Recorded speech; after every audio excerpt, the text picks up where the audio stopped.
Stephen, it's a pleasure to sit down with you. You have done so much work and you've done so much hiking. I was absolutely amazed at the amount of work you've done to share your passion with other people. And that's really what this podcast is about. It's about people finding what they're passionate about, what they care about, and being willing to share that with other people. And it was amazing to see all the work you've done. You do such great work marketing and really getting people interested in the topic. And so I'm absolutely honored to be able to sit down with you today. Would you mind giving listeners just a brief introduction of yourself? Sure. First of all, thanks for having me, Aaron. It's wonderful to be on here. You've had some great guests. So my name is Stephen Hoy. I'm an author and hiker, and I've written 3 hiking books, 105 hikes, destination hikes, and my new one is called Best Hikes and Nature Walks with Kids in and around Southwestern British Columbia. It's a bit of a mouthful. And that one is coming out in May 2022. Yes, I'm very excited for that one.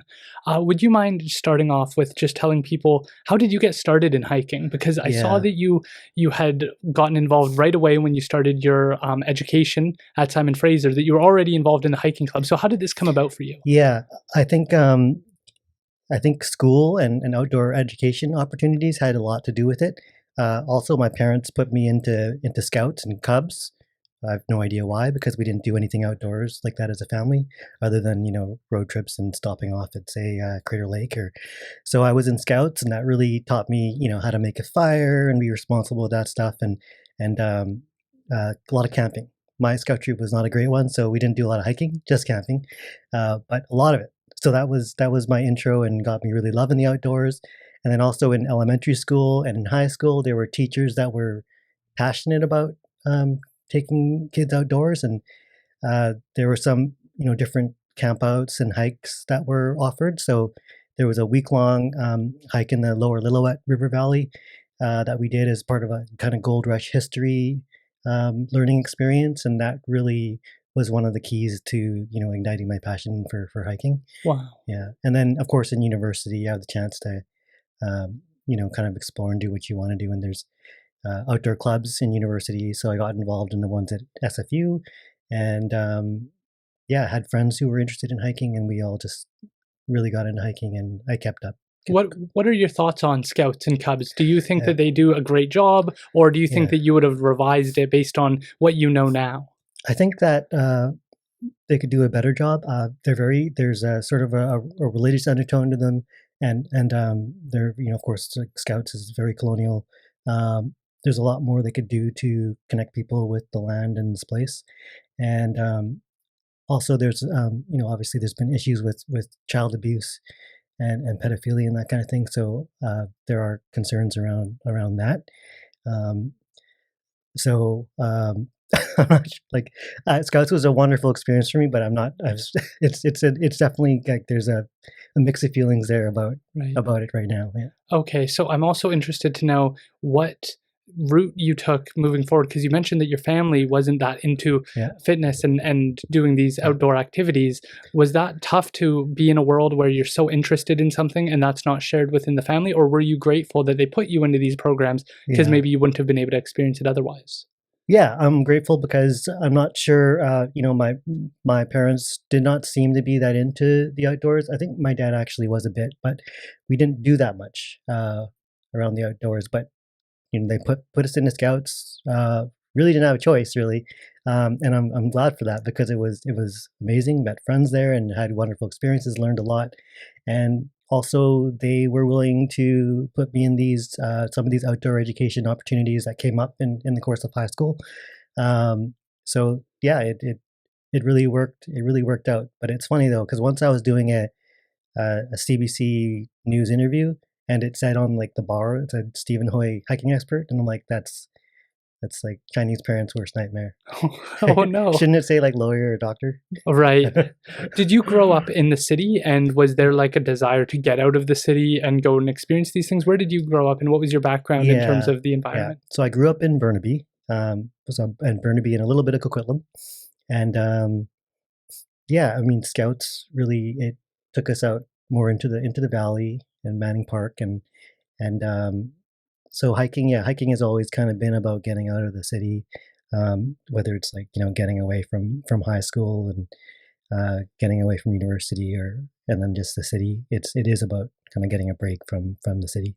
Yeah, because I don't know if you saw, but they've recently started prescribing going outdoors to people. Yeah. And then I think of like, how often do you have to be in a city environment? Because I'm used to perhaps not going on the extreme hikes that you go on, but I'm used to getting outdoors and going into rainforest type environments and then just enjoying that walk. And then you think of people who live in the city and their parks are often sort of artificial in the sense that they're like paved ways of walking and environments like that. So what are your thoughts on that? Yeah, lots of grass. Yeah, you have to make an effort, right? You have to want to go. It seems like it feels like a real choice. Like you have to go. If I'm not feeling too energetic one weekend and I don't go outside, I end up going to like my local park, but it's grass, right? And paved paths. It's not as great.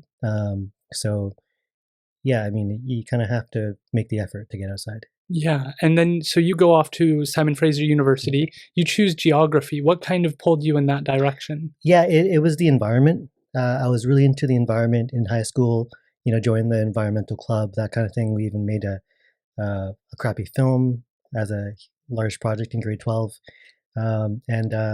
So, yeah, I basically went to university with this vague idea of being an environmentalist.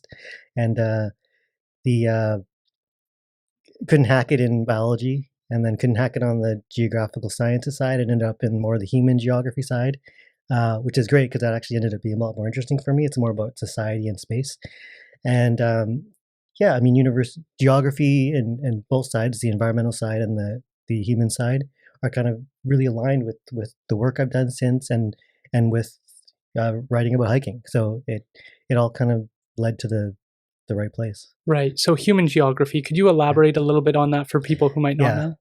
Yeah, so human geography, specifically social geography, is what I was interested in. It's more about studying social relations and how they are affected by space, or how they affect space. So, how looking at a city and why things are built where they are, why there's an area where people are poorer, why racialized communities live in one area and others don't, why Indian reserves are so tiny and put where they are. All those issues are in social geography. Right. And so you joined the hiking club. Was this when you realized that hiking was an interest more than perhaps biking or other activities? Like, what pulled you and said, hiking is the route for me? Yeah, it just happened in high school. I just loved hiking. And in grade 12, made some from friends that were really interested in doing that. So we got out quite a few times on our own and did hikes. And I've never been a great cyclist. So, I mean, I still don't really like going up hills on a bike. And so, yeah, hiking has just been the natural progression. And also it's like, it doesn't require as much. You don't have to, there's a low barrier to entry. Right. And I think that's also that's why, I'm a hiker, not a kayaker, or, skier and that kind of thing. Right. And so when you're going out and you're starting to learn about this, what is standing out to you? Is it the feeling of accomplishment when you get to the top and you're like, oh, or is it that view? Is it the kind of the rainforest around you? What's standing out to you that you're kind of going, yeah, I could do this, and what's the next place that I want to see? Yeah, it's kind of all of those, right? It's definitely, there's a feeling of satisfaction when you finish the hike, when you get to the place you want to go, because often there's a destination in mind. But if you hike as long as I do, then, or has been hiking as long as I do, then you realize you don't always get there anyways. But going someplace you haven't been, seeing the places you have been again in different seasons, and they're always different. It changes. Now I've gotten more and more interested in the plants and animals and fungi and that kind of stuff, looking at those. So, I mean, on hikes that people will think are boring, I always have something to look at. I just never get bored out there, right? And also, it's just a stress relief thing. It's anxiety reducing. It's a break. Yeah, I think that that's so important for people to realize, because I think we get lost in looking for the top of the mountain, or forgetting that there is like for every step you take Yeah. in the forest, there's something to see, there's something to learn, Yeah. there's a realization. Like my partner and I, we go for hikes, we go for walks, and we'll stop and we'll start looking at the fungi. And there's like, you could take 50 photos of that one Yeah. image, and then you Yeah. walk a little bit farther and you start to see Yeah. this tree and it's huge, or Yeah. you start to see a tree growing out of another tree, and you start to realize like, this is such a complex ecosystem that if you just walk through Yeah. it, you miss all of it. Yeah, there's so many layers to it, and then there's also like there's the historical aspects. You'll find rusty logging relics and whatnot around, and there's just so many layers to enjoy hiking. And a lot of people I meet are really focused on the fitness part, and getting somewhere and going fast and not stopping to smell the flowers basically. And but yeah, I really enjoy all of it, and I've become less hardcore about the getting there and going fast as I've done more and gotten older. Right. So you started out, it sounds like really getting passionate in university and kind of beginning of high school. Yeah. How many hikes are you doing at this point in time, and how do you go about choosing your hikes during this Yeah. period? Yeah, at that point, it's really only several to a dozen times a year, probably. Right. I remember it wasn't that much compared to now. But those were like special occasions. Those were really important. And if I didn't, get that dozen hikes in a year, I'd probably be pretty disappointed. Right. At that point, it was really looking at guidebooks and picking prominent peaks and interesting lakes and that kind of thing around the region. Yeah, and also just whatever we could get to. Yeah. Yeah. And so, did you choose all throughout BC at that time, or were you being selective in more local areas? And how did you go Yeah. about Yeah, selecting? I've always kind of been a specialist in this, or focused on southwestern BC. Definitely have done some in other parts of the province, like in the Rockies. But yeah, always been very focused on kind of the area around Vancouver, from the Lower Island to Sunshine Coast to Sea to Sky to Fraser Valley and Manning Park area, and a little bit in Washington in the north part. Okay, and so how long were these hikes when you were starting out? Were you going, because you've done some pretty long ones? Were those pretty short in terms of their like a day trip, or how did you Yeah. choose? Well, back in those days, we were probably doing, yeah, those were fairly long actually. We were probably going from anywhere from 4 to 12 hours. Yeah, we were when you're young and you have that kind of energy, it didn't seem so hard. Now, some of those hikes that seemed easy are seeming harder now. Wow. And so that's a long time to be out in nature. Yeah, So when you start to hit that kind of, it takes you 2 hours to get to your destination and 2 hours yeah, yeah, back. It sounds like those would be more like less people. There would be way less people yeah, on those types of trips. yeah. Is that something that you guys preferred? Kind of getting away from those main trails? Yeah, I definitely do like to get out in places where there's less people. So that means doing some of the less popular trails. It means going farther, going in bad weather too. Um, but it's fun to go far enough into the backcountry where whenever you see people, you're actually really happy to see them because you haven't been seeing anybody. It's neat. But yeah, definitely it's nice to seek out places where I don't like going where there's a huge crowd. Yeah, and then within the hiking culture, I imagine seeing somebody else out there, there's almost like a greater level of respect than when you see somebody at the grocery store Yeah, or at the convenience store, because you're like, wow, you guys were also willing to go all yeah, this way. yeah. It's a funny thing. You could be walking in the city and you'll like kind of avert your eyes at each other. Like it's sad, but that's what we do, right? And if you're out there a few hours, yeah, you're gonna stay high and stop and find out what they're up to and whatnot. It's especially when it's been like this past September, I did I think a 4-day hike on my own, um, solo, and in the middle of it, like on the third day, I saw people for the first time, and it was just so wonderful to see this group of three heading the other way and finding out what their plans were and whatnot. What is that like for you? Because as I mentioned, I think of spirit quests for Uh, Indigenous people. I think of the Celtic tribe has isolation spaces for restorative justice, that they put yeah, people on these islands and they're stuck there to reflect on the crimes they committed, to think about what they did. yeah, You go out there, that's very similar to yeah, me, to like a spirit quest where you're alone with your mind. And people talk about mindfulness, we talk about yeah, really connecting with ourselves, but there's no other option when you're out yeah. there by yourself. Can you tell us what those 4-day hikes are like for you? Yeah, that was really special. So that was the Owl 10 Quill Traverse up near Pemberton. I mean, some people run that in a day, but I did it over 3 nights, and yeah, being alone all that time, it's neat to be, you have to be comfortable with yourself. It's neat, and also I find I hike at a different pace because I'm hiking at my pace, and so I'm hiking slower actually probably, and taking less breaks, and just going kind of from morning till to evening, and um, you're doing a lot of thinking, but then also sometimes you're not really doing much thinking. You're just thinking about the next step and where you're going to eat and whatnot.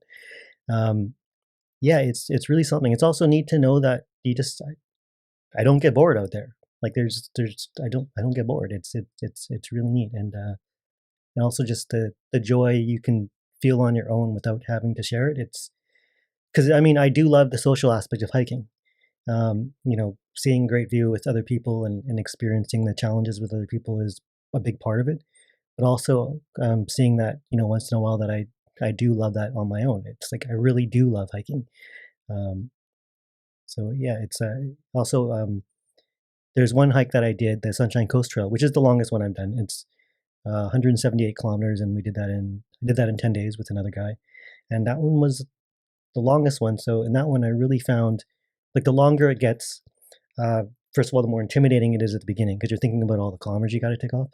But the longer it gets, your thinking gets simpler because you run out of things to think about in a way. And then after a while, you're just thinking about whether you're hungry or not, and whether you're going to stop and eat, and how long you're going to go to your camp. Um, but before that happens, did a lot of thinking, and I ended up doing like a lot of life changes after that big hike. Came home and like immediately quit my job that week.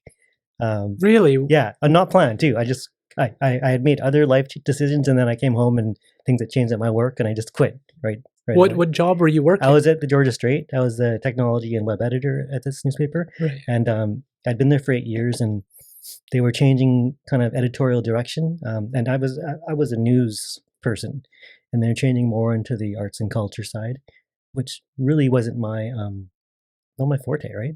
So it didn't make sense really for me to continue there with that shift. So I just decided I'd finally do what journalists do and retire to public relations. And so I made the jump, and it worked out. I ended up working at an environmental organization, whereas where I wanted to be in the first place, like a dozen years before.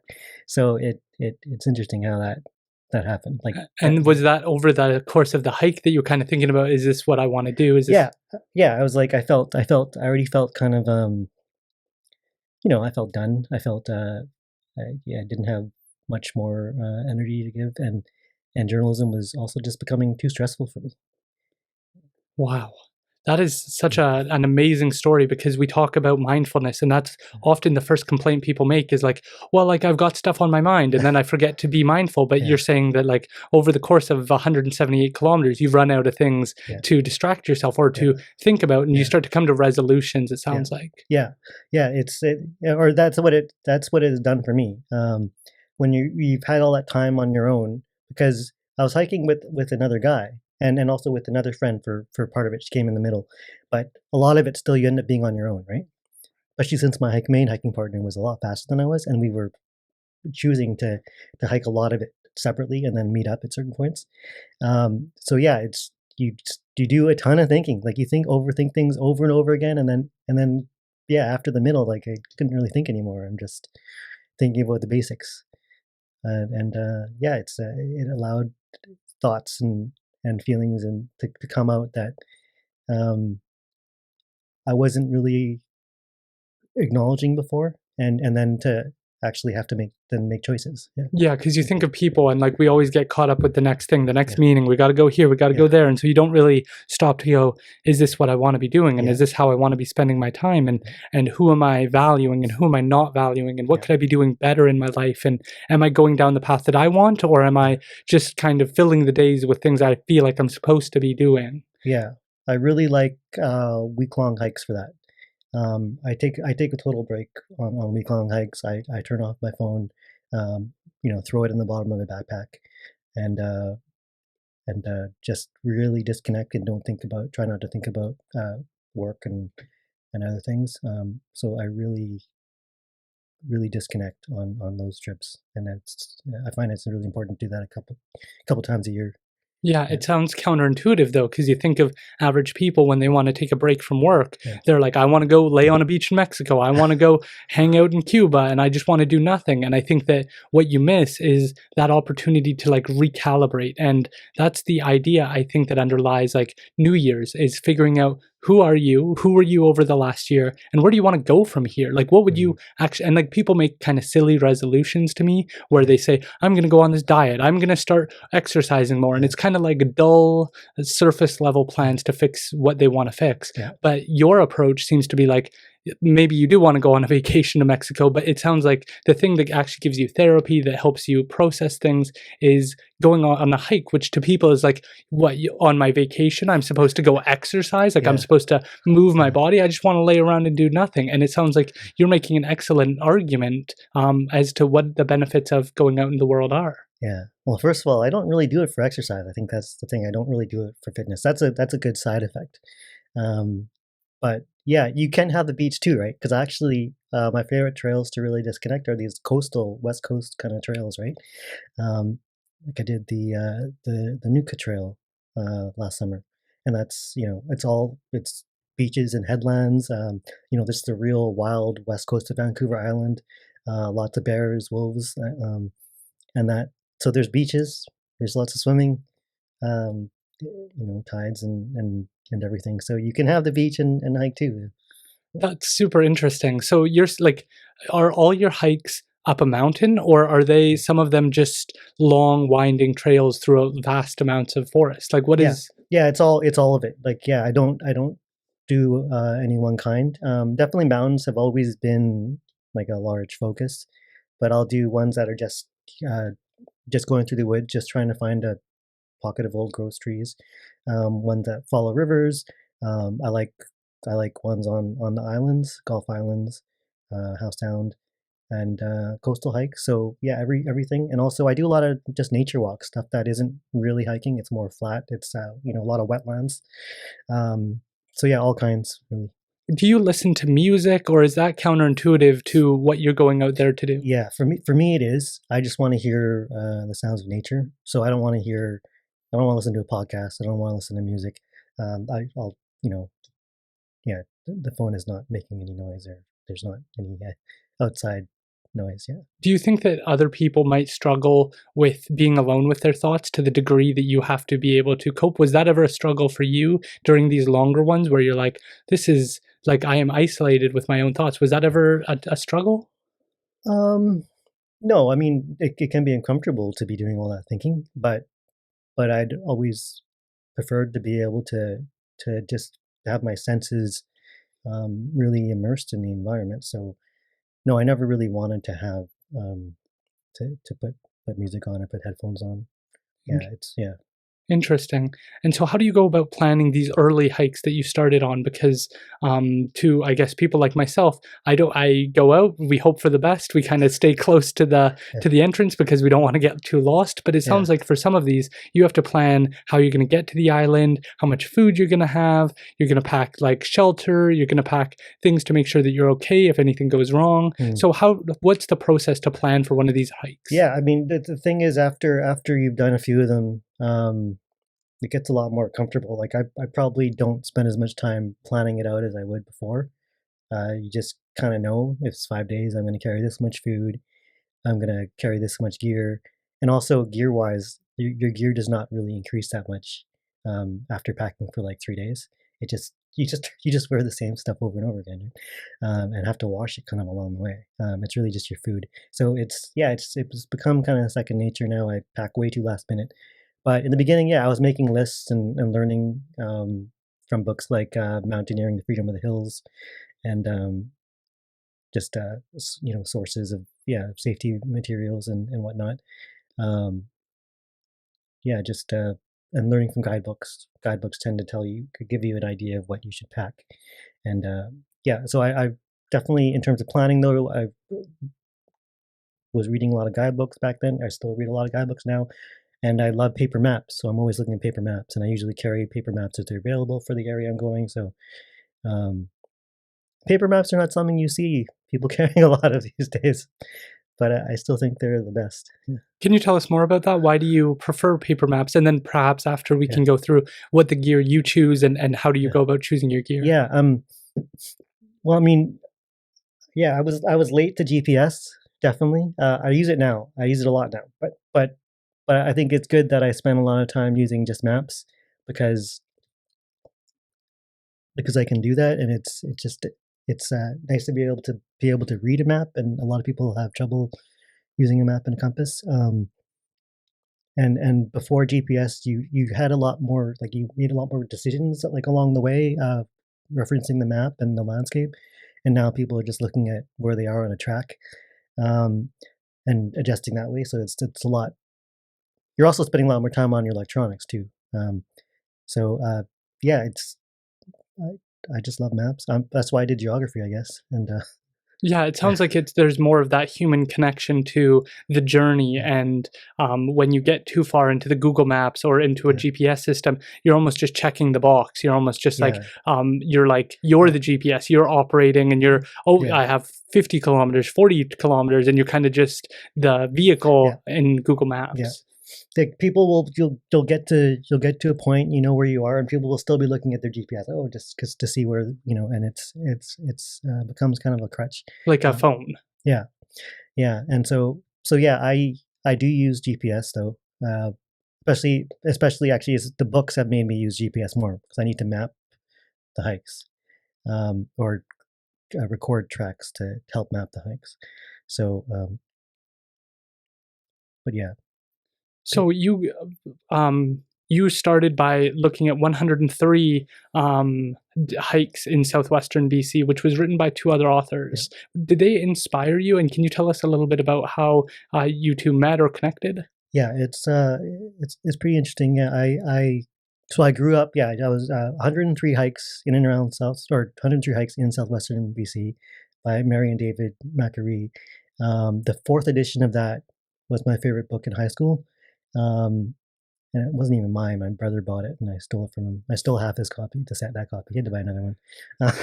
Um, but it's yeah, that was my favorite guidebook, and that guidebook has influenced me in a lot of ways. Like I would read that thing cover to cover, um, and I love the writing. I love the environmental ethic kind of it passed on, and uh, it yeah, I never had the honor of meeting them, um, but I've met through these books. I've met people who did hike with them, and it's which is wonderful, and it's really gratifying to hear that they like where the book's going, or how I'm writing the follow up book, and so even heard from a niece of theirs as well that wants to like do some of the hikes in the 105 hikes book. So that's really cool. So yeah, I never met them. I've met people who've uh, written with them and hiked with them, and uh, it was basically the opportunity came because through my journalism, I always wrote about hiking here and there, whether it's about actual hiking or about. I also wrote about a lot of issues involving like BC parks and that kind of thing on the more news side. But I always wrote about hiking. So Greystone Books, which is the publishing company, uh, invited me to talk about writing this book, and it just kind of came together. It was really lucky because I was planning to write a guidebook. I had wanted to write a guidebook since high school, and in fact, it's amazing that it ended up being the follow up to my favorite guidebook, which is something I like dreamed back then, but thought was impossible. I thought it might even be impossible for me to ever be able to write a hiking guidebook. But then for it to happen that way, that I actually got to write the follow up to my favorite book is just like I don't know how that happened. So can you tell us more about what you liked about the 103 hikes in Yeah, southwestern BC? What did you see in it, and what made you feel motivated, perhaps, to continue? yeah, yeah. Just their writing. It's obvious they love nature. They Yeah, great guidebooks to me. They take a real interest in the flora and fauna of the region. They take an interest in the culture and history of the area, and they kind of talk about the environmental conservation struggles around the area. So I like how like writing a guidebook for me is the great thing about it is it's an excuse to learn so much about the different layers of the trails. And yeah, so guidebook authors, whether it's the Macquaries or uh, Manning and the other guy in Washington, those legendary guidebook authors, Spring and Manning, they're a similar style to the Macquaries. They're the other kind of standard of guidebook that I look to, and yeah, I just enjoying the writing, enjoying the pictures. They used to have these old sketch maps in those books too, like the maps are sketches, and people hate them, but I love them because they're so simple. They actually uh, they do make you they're quite a good like picture of the trail. So yeah, there's so much about those books that I like. And then, so what made you basically go, now it's time for me to start my own guidebook? Did they reached out to you and said, hey, we'd like to see this, but it sounds like it was already in your Yeah. mind. So the funny thing is, I started taking notes in high school from my hikes, quite detailed notes, just because I felt driven to. But it wasn't until after that big Sunshine Coast Trail hike that I did that I really decided I need to write a guidebook. And so I made an outline, a plan, and everything, and then I shelved it. I said, hiking's my favorite thing. Do I really need to turn it into a job? And then, just amazingly, a year later, I get this email from the publisher of Greystone Books saying, "You want to come in and talk about writing a hiking guidebook?" And I knew they must have been talking about this book, and I went in and we kind of meshed what they were looking at a guidebook and what I wanted to do, Right. and it worked out perfectly. Right, because I think that that's the struggle so many people face is Yeah, I have this passion, whether it's yeah, creating artwork or it's creating music, and then it becomes, and I've talked to Andrew Christopher, who's a musician, about like it starts out as like your passion, and yeah, then it starts to become a job, and then it becomes yeah, more responsibility. yeah, How did you go about making that decision? yeah. And it sounds like you learned through these books. So can you tell us about that? Yeah. Oh, yeah, definitely. I didn't. The books actually forced me to learn how to use GPS because I was really a paper map snob before.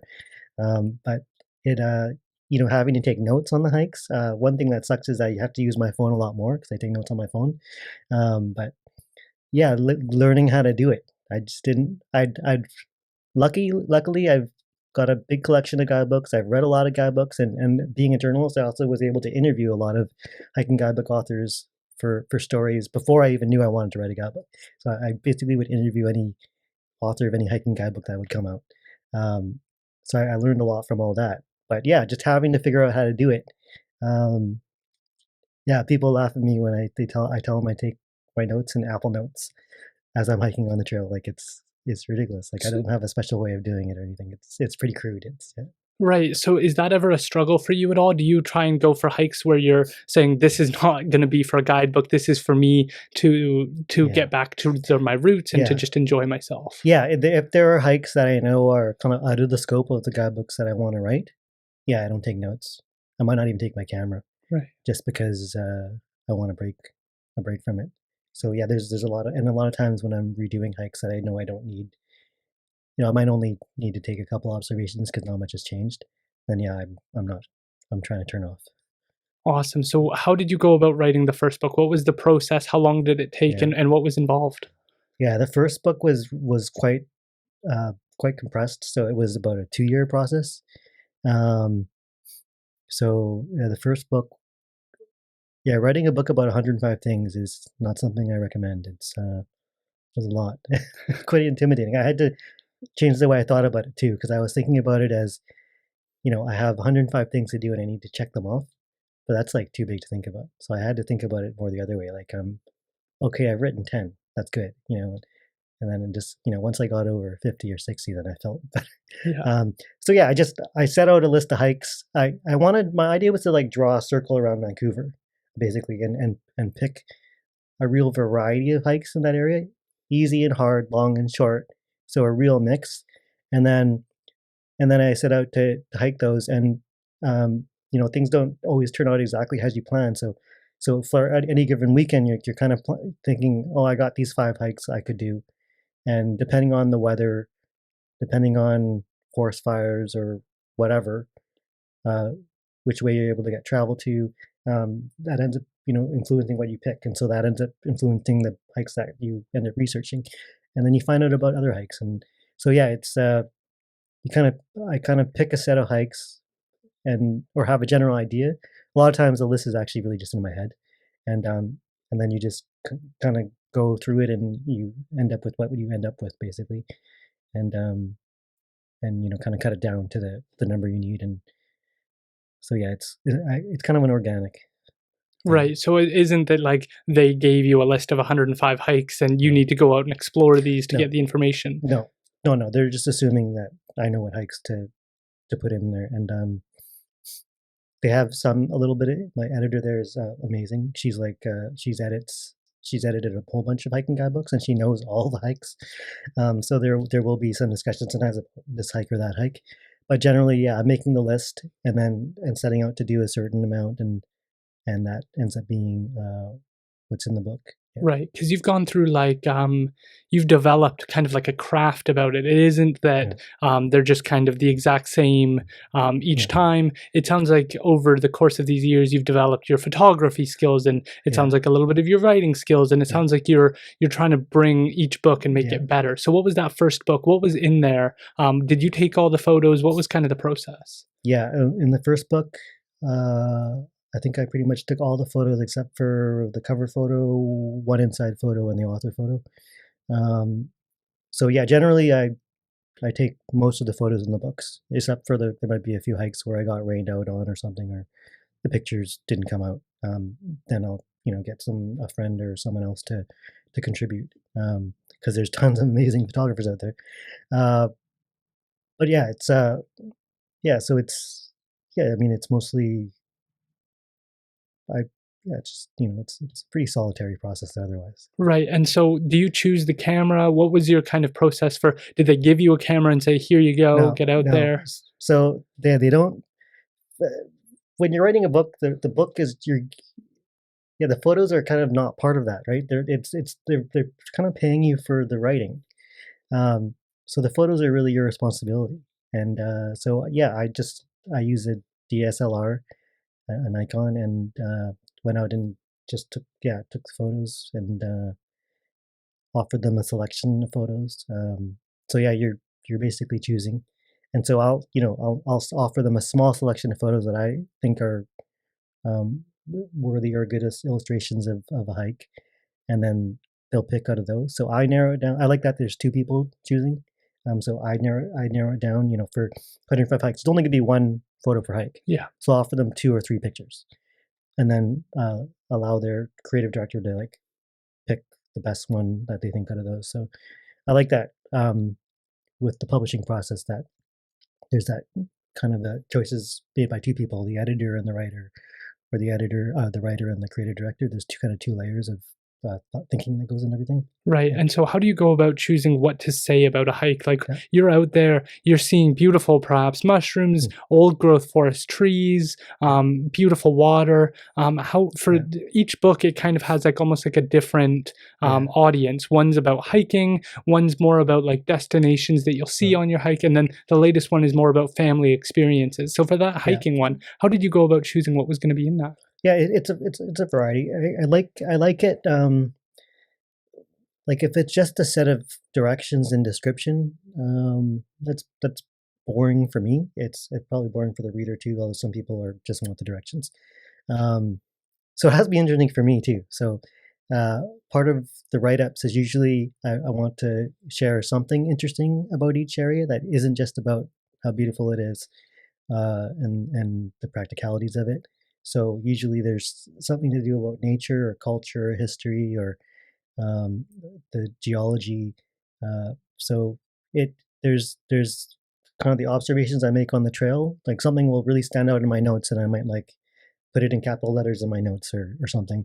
But then it also is the research I do when I'm writing to find out more details and to confirm what I've seen, like in terms of biology and geology, and also to look up the history. Um, that might just change how I write about the hike and what I want to focus on. So um, yeah, it just kind of happens when I'm writing, but I like to focus on something like in each hike. There's like usually some kind of focus that I really want to kind of elaborate on. Right. And how did you go about structuring the book? Was there a logic to the order that you went in or anything like that? Yeah, I kind of tend to go geographically. So I go north, east, west, south of Vancouver, um, which so I kind of do this, yeah, do it in kind of the order the hikes are from Vancouver based on access. So it's basically based on roads and maps, and it's fairly logical that way. Interesting. And so, how did you feel about how that book was received? One of the questions I had was like, when you go on certain hikes, there's like a culture that you want to kind of keep it private, keep it Yeah, secret. That's like a mindset that some people have of yeah, like, well, we don't want this trail to be overrun by yeah, people. We want to be able to enjoy this peaceful yeah, place. yeah, Hill Keep is one here in Chilliwack. It's at the top of Chilliwack yeah, Mountain, and it's like it's a secret little gem. And when people talk about it, they go, "Shh, like don't tell anyone." And yeah. so, what was your experience, kind of writing this book and putting it out there? Yeah, yeah, that's a running theme, a running current in the outdoors community. It's very colonial though, because it's usually white people saying that. We don't want people of color to discover it. Well, it's not like it's theirs though. It's ridiculous. I think if there's first of all now, I think there's less of a issue, I think, with me writing about these things too, because there really is information online published about all these places in general. They may not have like great detail about it, they may have errors, but there's information about all these places. It's not like I'm blowing up a place by putting in the book. The book is not a viral sensation, right? The book is not going to be have the effect that an Instagram post or something has on a place. You see it now, like people will post um, pictures from snowshoeing to some obscure peak up the Chilliwack Valley, and the next weekend there's 30 people on top of it. Right. That doesn't happen because of the book. Um, so I don't feel. I feel like I try to be responsible, include kind of the regulations and environmental sensitivities of the hikes that I'm writing about. Um, I feel like I'm able to write them in context. So I feel like the books are just like guidebooks were for me, are kind of an informative um, entry into the area, whereas the online material, I mean, your mileage varies.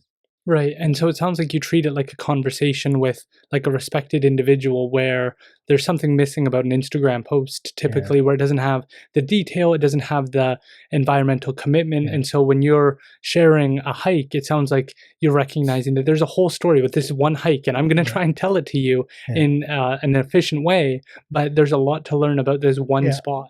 yeah. And kind of like I said, I kind of have to pick one aspect of it, whether it's the ecology or something. Um, but yeah, I like to hopefully tell people something they didn't know about an area, and yeah, and also let them know if there are things that are sensitive about it, whether it's culturally or environmentally. Um, so yeah, for me, guidebooks have always been pointed those things out and to varying degrees, and so yeah, I don't. There's always controversy about people blowing up areas and their favorite spots, but the really funny thing is that so people have complained to me about that. Why'd you put that hike in? It's my favorite place. But then the hilarious thing is that when I don't put hikes in, people are complaining that, hey, you forgot that hike. It should have been in your book. Um, So there's no winning. there's no winning, and it's funny because well, you know about the hike. You should be happy it's not in the book. Yeah.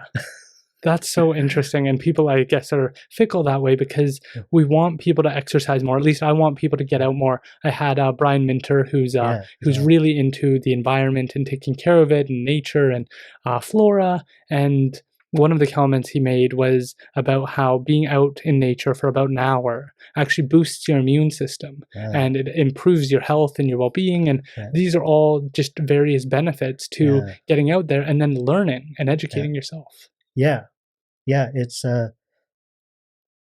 It's just beneficial on so many levels. But yeah, the mental, emotional aspect is huge. And in terms of the reception of the first book too, I was really I wasn't sure how it would go, right? Because you're following up on a a really beloved series of books, um, and they don't know who I am, like, but yeah, no, it was really well received, and yeah, people are amazingly were so said a lot of nice things about it, and seemed to really enjoy the book, and and also just how different it was from the other books, and yeah, it's been the writing the first book, and the response was just it was really wonderful.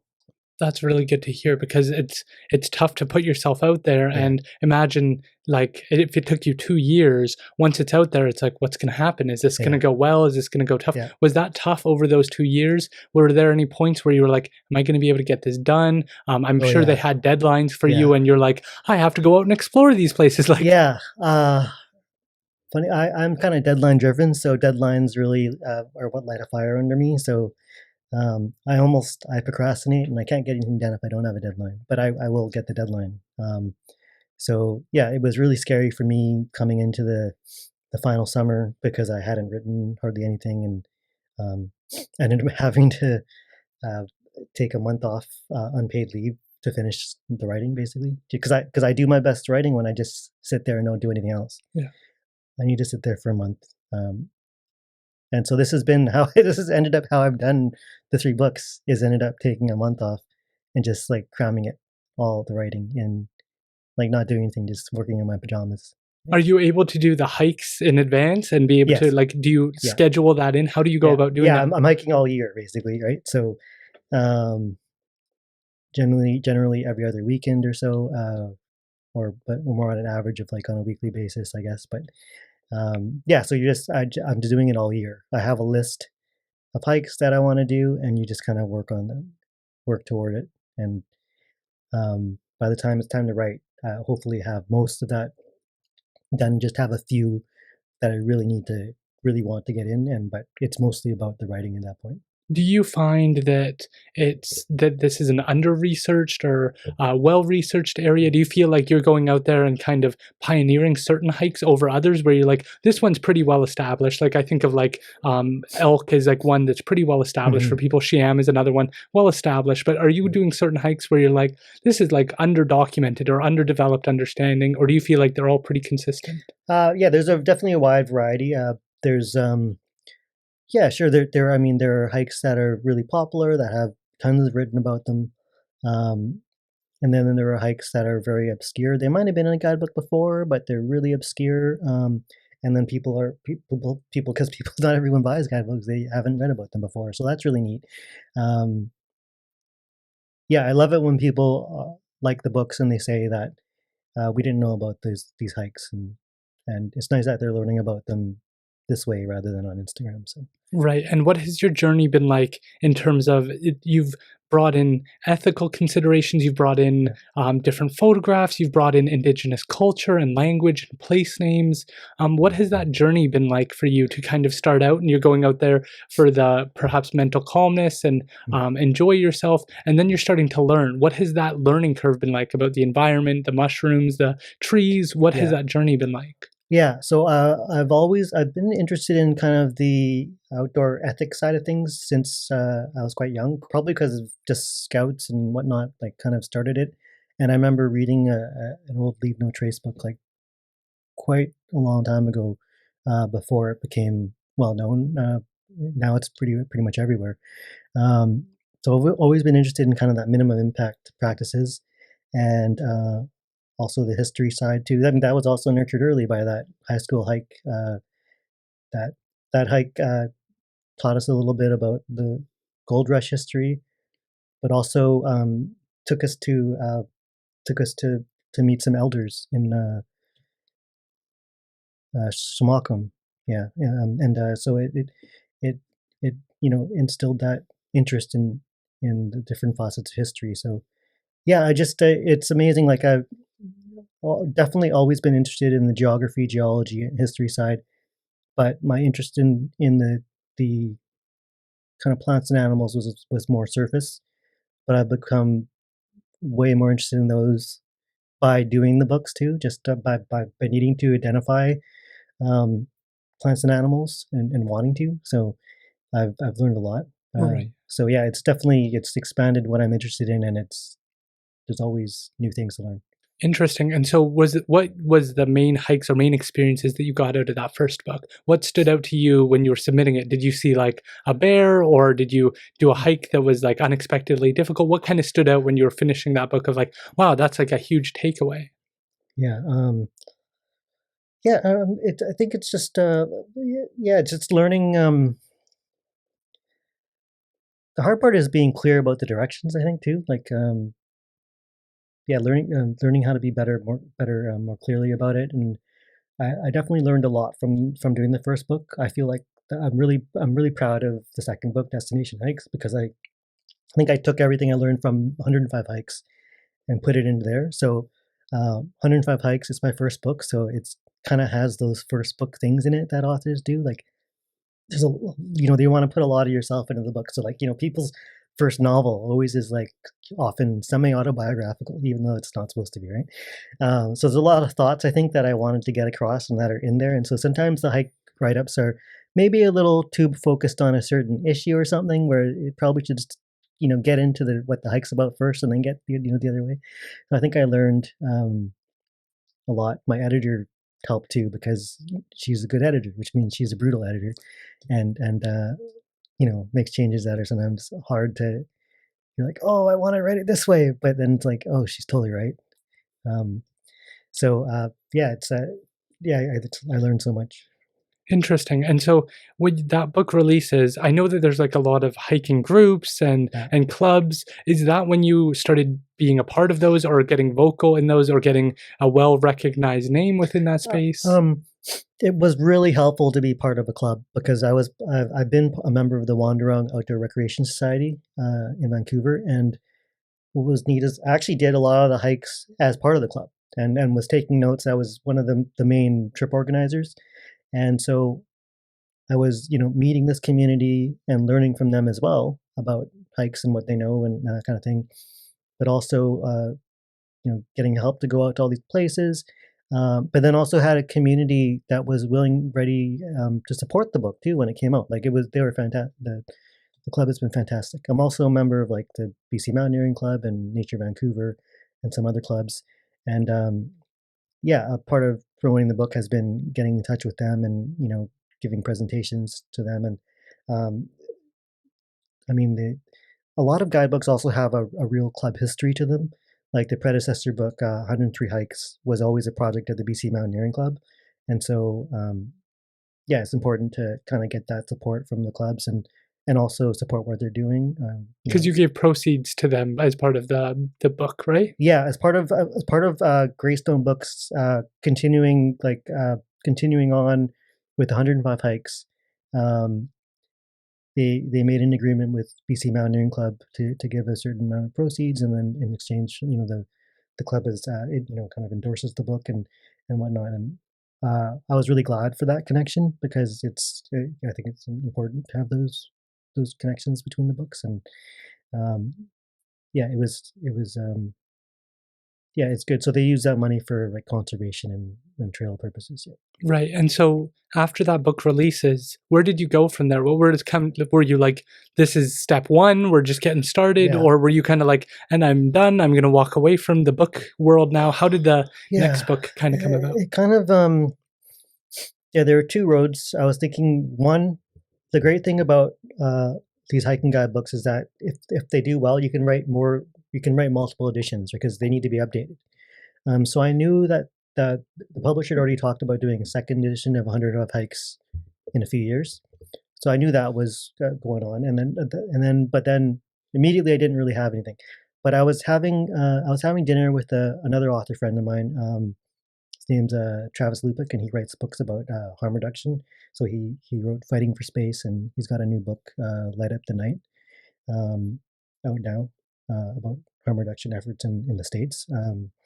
And he was talking about how he was getting his next book proposal ready, because we've had books out around the same time. I was like, next book proposal? What are you talking about? And like, you got to strike while iron's hot. Your book's out. You got to. And I was like, oh. And I went home and emailed the publisher right away, and then they came back with the destination. I think I had proposed like a different kind of book, but they came back and were like, destination hikes. That's what you should write. And I was like, that sounds pretty good. And then it grew on me, and we ended up talking through the idea, and ended up writing this book, which was meant to kind of highlight these special places, um, and swimming holes, mountain peaks, waterfalls, and more. And I was pretty much able to interpret that how I wanted to. And what I liked about this book is I got to write more in depth.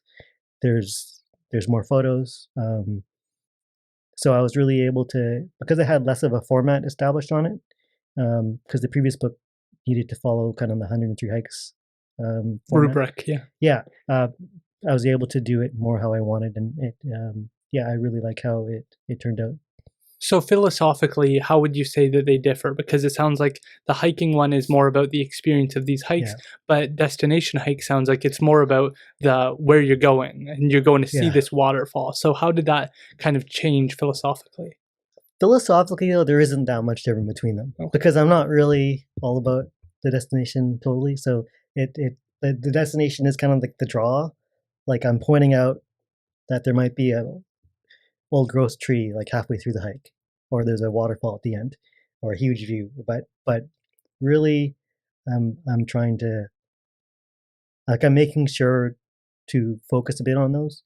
But philosophically, I'm still trying to just talk about the nature and culture of the area, and get a little more in depth into that. And it's definitely has the same. I think it's the same philosophy, just more expressed in the second book. And how did you go about, was it the same kind of organic process to choose the locations? Yeah. Or was there something about certain places where you were like, well, this waterfall is like phenomenal, and so people have got to go check this out? Definitely that part, the destinations part, did influence some of the choices. I was like, there's some waterfalls I really want to get in. I want to get in some great peaks. I want to get in some swimming holes. And so, and I also put like, I wanted to get in areas of historical interest, areas of geological interest. So I was able to kind of tailor it how I wanted. Wildflower meadows. So that definitely affected the choices. But really, I was basically it's an excuse to write about 55 more great hikes and I didn't want to duplicate anything in the other book, so they're all different. No way. Hikes. So yeah, it was kind of an excuse to write one more hikes. Oh my gosh! And so, how long did you have for that hike, or for that book? You said 2 years. Yeah, I had 2 years. So like it ends up being a 3-year process, but it's really 2 years of hiking. Right. You have for the books, yeah. And what was neat about that book is that most of the hikes were actually new to me, because I had to put like all my knowledge into the first book, right? So I had to do a lot more hikes that I hadn't done before for the second book. So that was really neat. I love how writing about the books makes you get out and try new places. And it sounds like learn and educate yourself. Yeah. And I think that's where I think we're so lucky to have individuals like yourself. Like I think of the disconnect that I see taking place for so many between the environment and like their work or living in the city, and we're seeing a larger disconnect over time, and that worries me. And when we have people like yourself who are willing to lay out so many different aspects, the ethics, the indigenous background, the history, the geography, the beauty and kind of the functions of these ecosystems, I think that sets, we're just lucky to have individuals like yourself to share this information with people so that they can feel inspired again. Because I don't know, growing up, I didn't feel like I had this deep relationship with the environment. And then when you start learning about how people used to walk this 1,000 years ago or 100 years ago, and you start to realize that this has been used by other people and it's been relied on, and these ecosystems have supported humans for long before you were born, and they'll be here long after you're gone. You have a deeper relationship. Yeah, that's the thing. Like, it's really, the more I learn, the more incredible it is. I mean, Canada's only been around since like 1867, right? But these areas we're hiking in, a lot of them are sacred, right? I mean, they've been used for millennia, And I think, the more you learn, the more you realize just how many of these lakes and mountains are actually like sacred to people. And yeah, it's even more important to be responsible and to um, make people aware of those connections. Yeah. Yeah, and I think of like for Indigenous people, we had the Ulakan trails, and then those Mm, slowly turned into the fur trading trails. yeah. But there are these long-standing relationships with Yeah. these Yeah. communities, with these areas that connected people, Yeah. that people were willing to walk for Yeah. long distances, thousands of kilometers to connect. And when you do Yeah. it, it's like I can't imagine how much work that is. But you think of Indigenous people like 500 years ago, 1,000 years ago, Yeah. they were doing this to Yeah. trade and as Yeah. systems of negotiation between Yeah. different Yeah. communities. And I Yeah. don't think that we keep that in our minds of like people were able to use these trails in these areas Yeah. for long periods. They found ways to remember it. Like I interviewed Sonny McKelsey, Yeah. and Yeah. he talks about the place names and why Chiam is called that, because it stands for wild strawberries. And so Yeah. it's supposed to be, I think he said La Chiam, and it's supposed to be always wild strawberries. And so you see that there's this deep understanding. And when he describes some of the place names and why they're called this, Yeah. he goes through and he explains like this is the why. We have a story about it, and it's how we, before we had maps, this is how we remembered Yeah. where to go. And we have these Yeah. stories of why there are scratch marks here, and why there are like trees set up in this way, and why this Yeah. mountain looks like this, and we have Yeah. all these stories to remember it, because we didn't have anything written down. We Yeah. relied on stories Yeah. about the geography, and I think Yeah. that it's so beautiful when individuals that like yourself are willing to share this. Yeah, it's amazing to hear like Sonny McCalsey or others talk about that because yeah, it's like the stories are inscribed on the land and they say so much about the people in place that these colonial names don't really say much um, about the place usually, especially the ones that are named after people and dead people in Europe. Um, so it's incredible. Yeah, yes, Sonny McCalsey, like hearing his had a chance to be in a webinar with him and to hear him talk about some of the places out here was incredible. Yeah.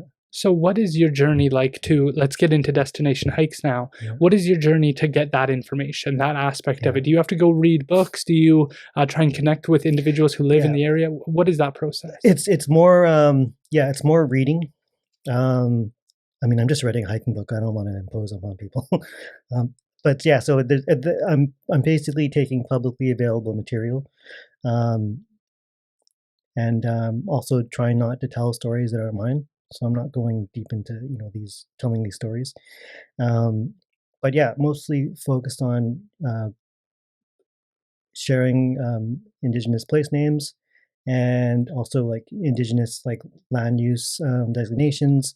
So it's reading First Nations land use plans, looking at their environmental assessment submissions, um, reading some anthropological and archaeological materials, uh, language dictionaries, maps, and um, yeah, it's kind of it's there's a lot of delving into material, and definitely in the beginning with mostly reading environmental assessment submissions. It's amazing how much material is in those things, but it's definitely hard to look through. There's a lot, but it's amazing that since like 105 hikes, I would say a lot of the the basis for the cultural information is from these like legal submissions, and it's amazing that when working on destination hikes and now working on best hikes and nature walks with kids, it's amazing how much more is published out there. There's more First Nations and organizations have interactive maps.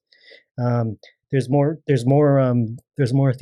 There's more academic papers, and uh, there's more interpretive panels. So there's so much more activity going on in that area, which is amazing to see. Right. Yeah. I'm really interested in your thoughts. Do you feel like that's a good thing that we don't include the Indigenous stories? Because to me, that's an arm of reconciliation, is Yeah. to be able to, for you to include those stories in your books, to give that Indigenous undertone to give a better understanding of, like, because my frustration is I hear Indigenous culture, and it's always feels like people don't know what they're saying when they say that. And to me, having Sunny McKelsey on, or Carrie Lynn Victor, who explains we named it this place name, this is the backstory of why, it gives you a greater respect for the culture, that there was actually a reason we called it that. We didn't have complicated names, because I know people judge the complexity of saying the names, like Squamish, spelling that out, it's difficult for people. And so I can get that. But once you understand why we called it that, I think Carrie Lynn Victor did a really good job of saying it's right nearby one of the hikes, and it's our Chilliwack Community Trails she helped name. And she basically said that the reason that we named it that is because it means mossy place, and this area is always mossy. Squam, I think. Squam, yes. And they chose that over Hack Brown Park, which goes back to exactly your point about having kind of colonized names for things. This guy was once here. Go ahead. That's in there's a hike in the new book, Best Hikes and Nature Walks, that starts at Lacombe Park and goes up the Solitaire Trail, which is for describes wild ginger, I believe, in Hulkamalum. And so it's the trails there have Hulkamalum names.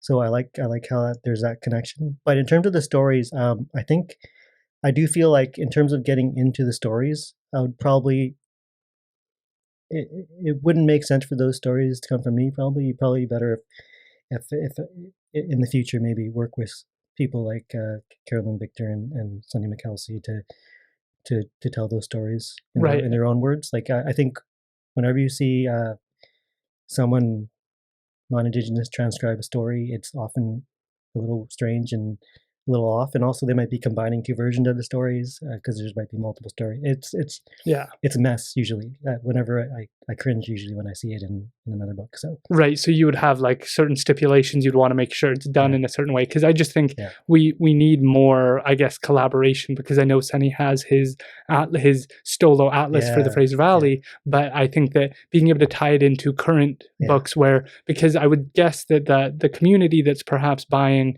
Sunny's Atlas and the community that's maybe reading your books are probably not the same community, and so having more overlap between the two communities would be valuable. And I sure wish I'd gotten a copy of Sunny's Coast Salish Historical Atlas a long time ago. A lot of the material, actually, some of the material in these books is derived from those books, but it's more derived from material that is ancillary to the book. Like research projects or whatnot that are referencing the book. But I didn't actually have a copy until fairly recently.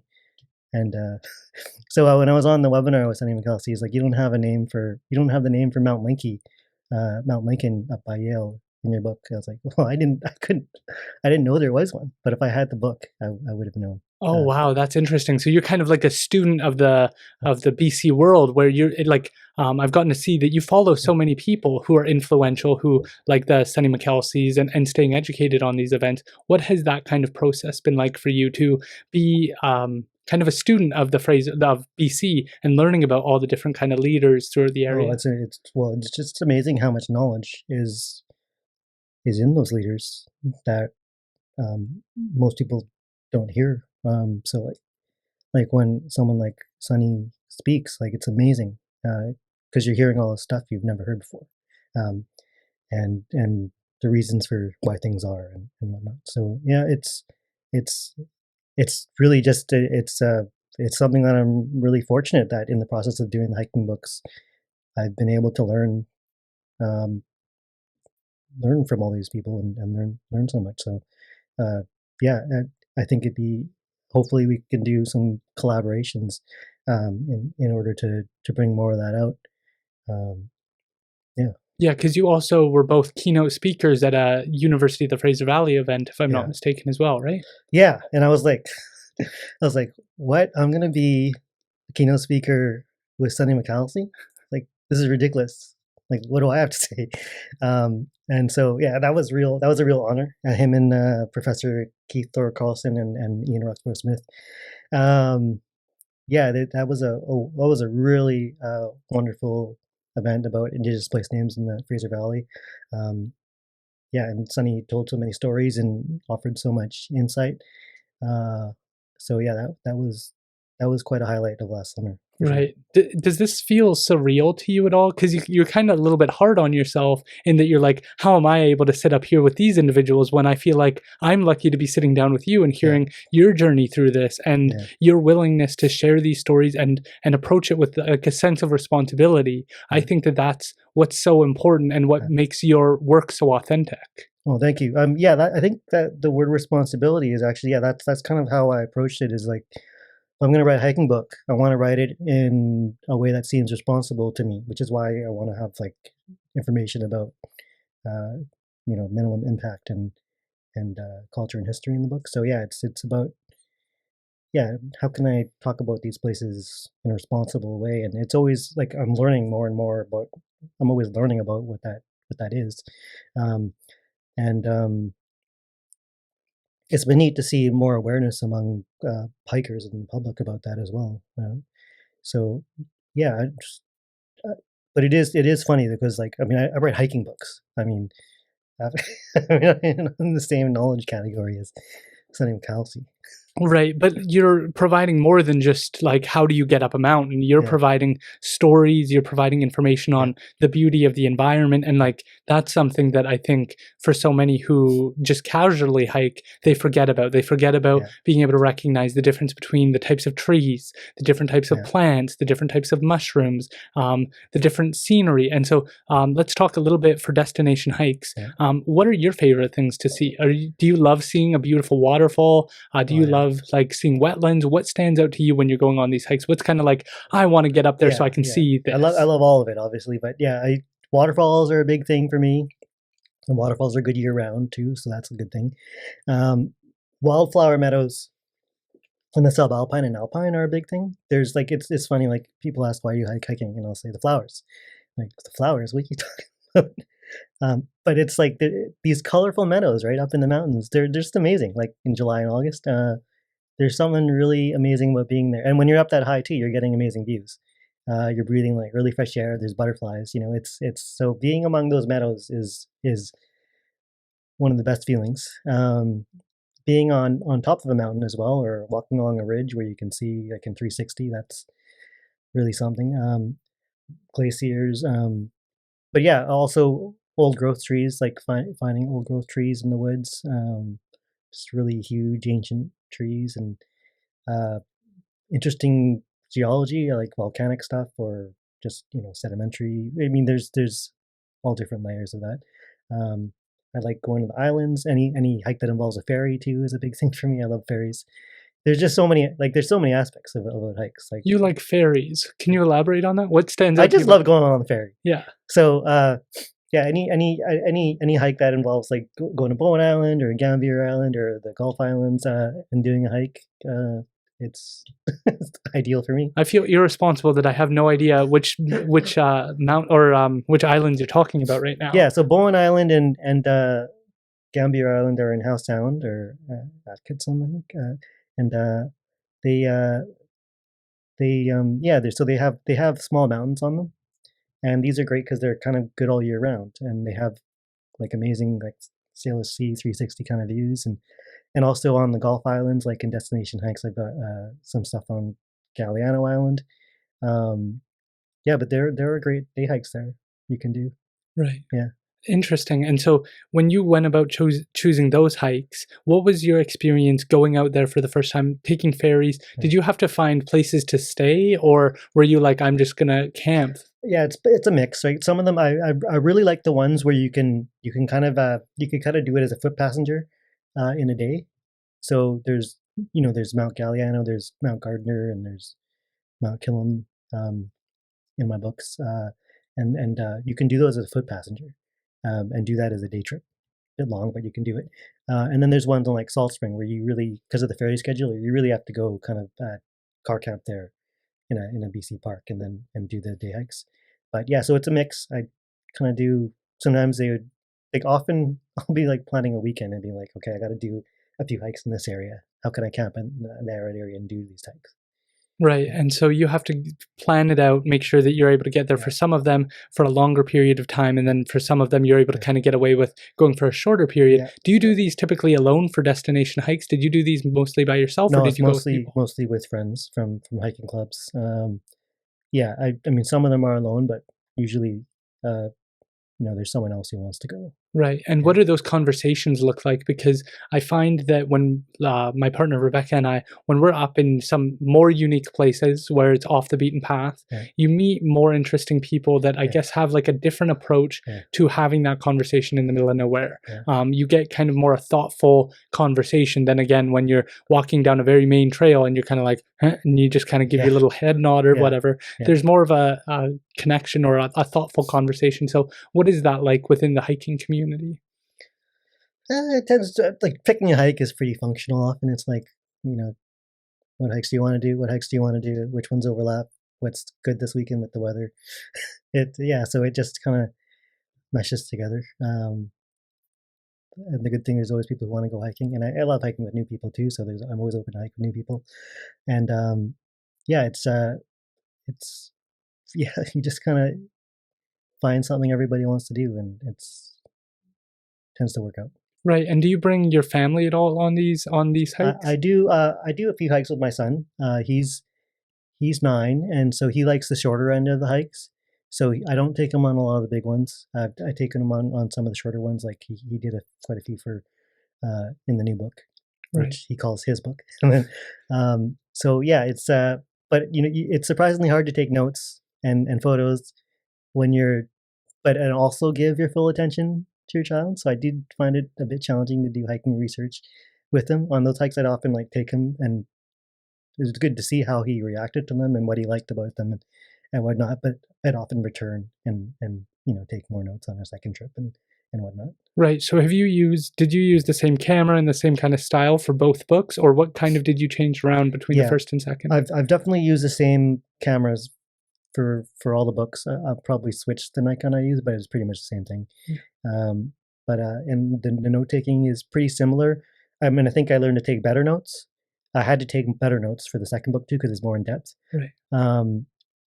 So I think the note taking has gotten better. I've gotten a better idea of what I need to take notes on, and also with the GPS, I've been better at.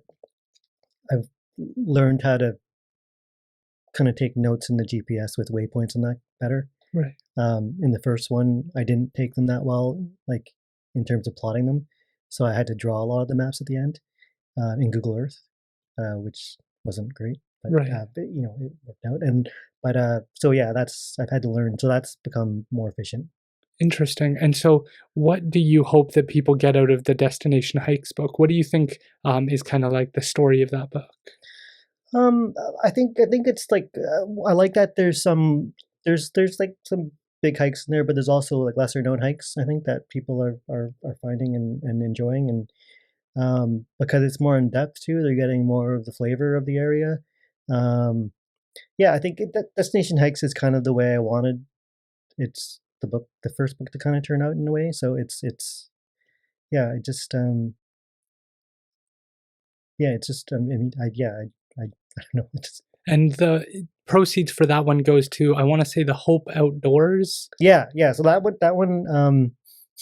one I decided to give a small portion of royalties to the Hope Mountain Center for Outdoor Learning. Right. And what I like about them is they do yeah, they're awesome organization, and they do a lot of outdoor education stuff. And their genesis also comes out of a controversy around raising the level of Ross Lake, um, and the kind of the environmental fallout of that led to the setting up of like a funding mechanism for environmental work and whatnot. So they came out of that, and they do this outdoor education stuff, but they also do the trail building and maintenance. And what I like about that is their trail building and maintenance work has really had a reconciliation focus to it.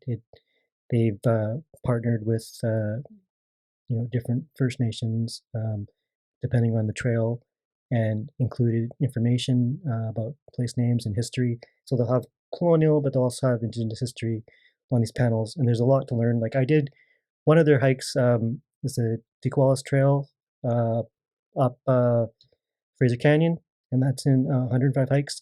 But when I first did it as a high school student, it was called the First Brigade Trail. Um, and it's quite a different experience to go back and hike it again, because now it has these big interpretive panels on it that describe the history in a way that we didn't learn. Like, I did it as part of a history hike, and so we learned about the gold rush history of that mountain, Lake Mountain. But now they've got kind of the double layer of history in there, and it really changes the experience of the hike. Like, it's a much fuller experience. It's quite something they've done there.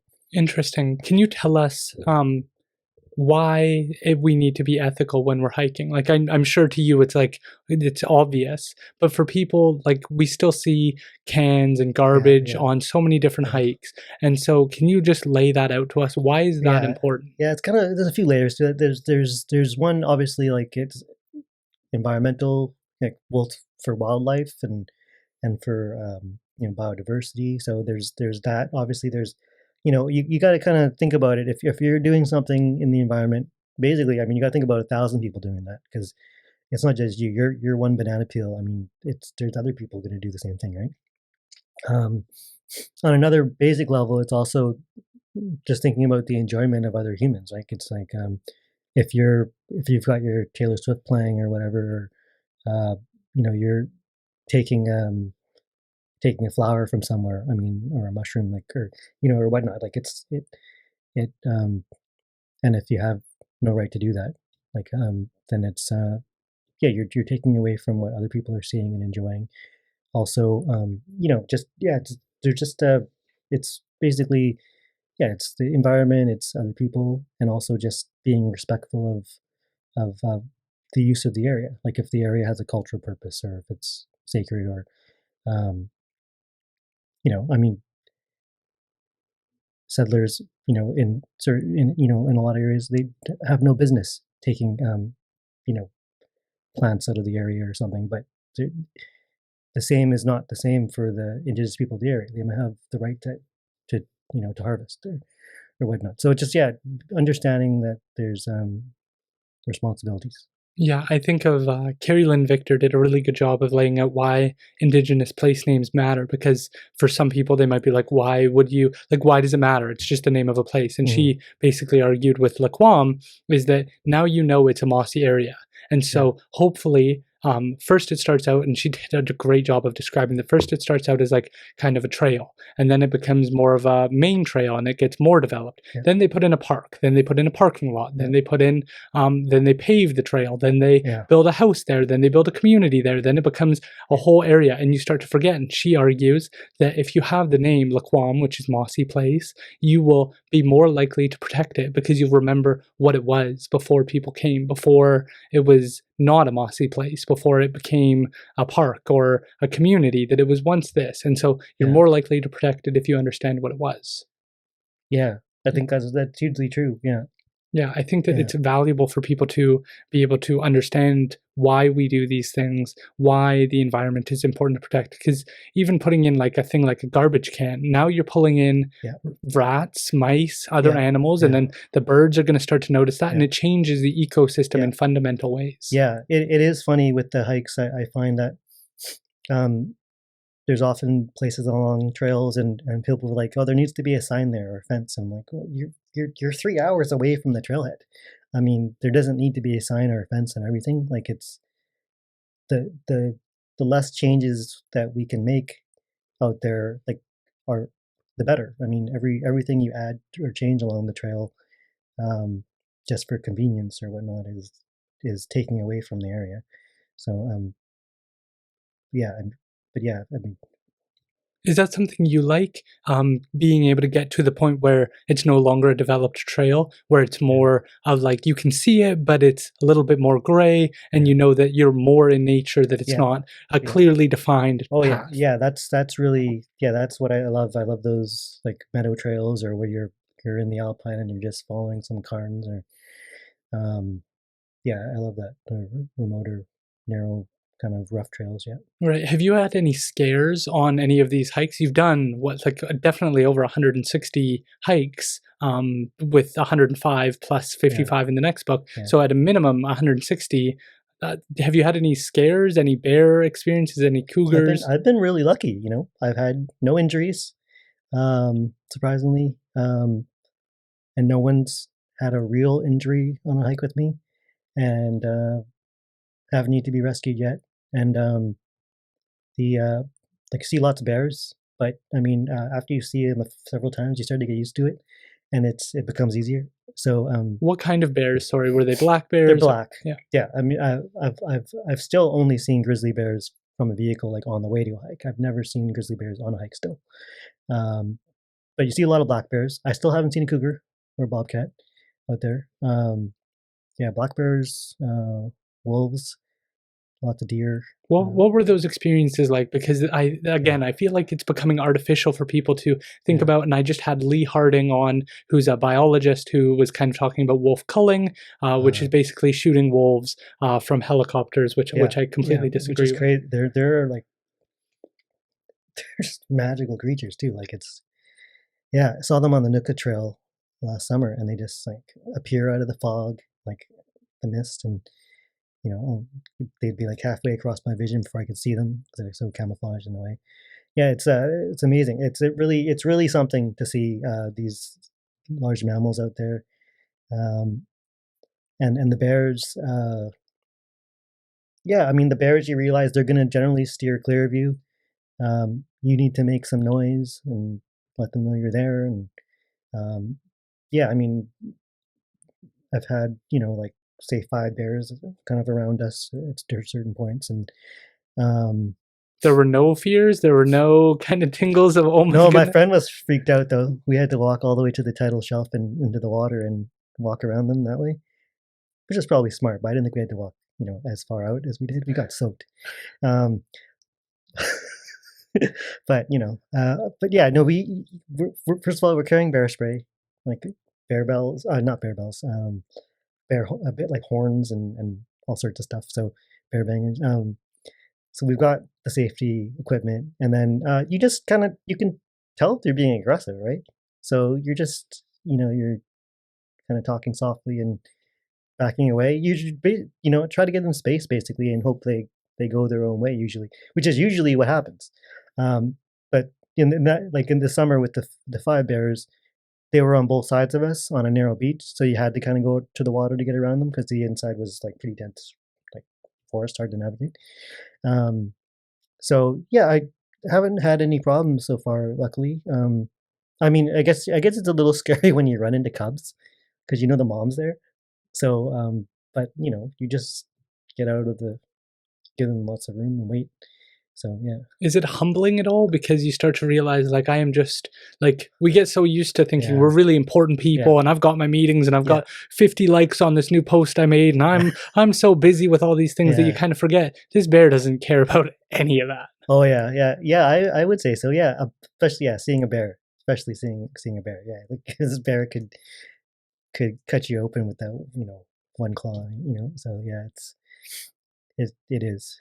Right. And what is it like to see the different ecosystems and see rivers running with fish in them, perhaps, or seeing animals hunting for animals? Like we saw right now, the Great Blue Heron Reserve has an insane amount of eagles right now, and they're Yeah. all ages, and Oh, it was amazing. just so amazing to see them trying to hunt, trying to find mice, trying to find food, and it was just like, Yeah. wow, this is going on all the time. And Yeah. again, I think we get lost in our I've got to go to work and I've got this Yeah. meeting and oh no, I've got this stress and like Yeah. and then you realize these animals are doing this all day and they don't this is what their focus is. Yeah, and there's also just noticing the animals because a lot of hikers might be out there and they'll just see an animal and be like, oh, it's I don't know, it's a crow or a pigeon or something. But there's actually just so many different kinds out there, and so when you start to take notice, you realize, oh wow, that's a different kind, and maybe they're only up here for a couple of weeks because they're migrating. Or so yeah, it's uh, when I was doing the kids book. My son and I were at Rice Lake in North Van, and we saw they were doing a trout release there.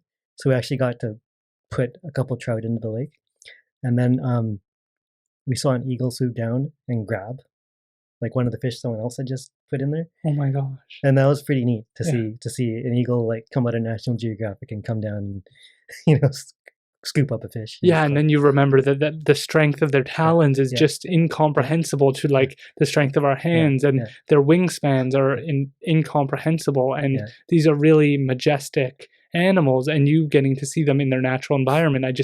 I think that that's if there's anything to get out of this, it's to connect back with nature and yeah, to understand these environments more. yeah. And on the coastal hikes too, you tend to see dead animals more. So I've seen like dead deer with like insides ripped out, or dead seal, or dead whale, and like it's really quite striking to see a large animal, mammal, like kind of decomposing into the environment. Like it's not something you normally get to see, and it's I don't know, just yeah, it's really something.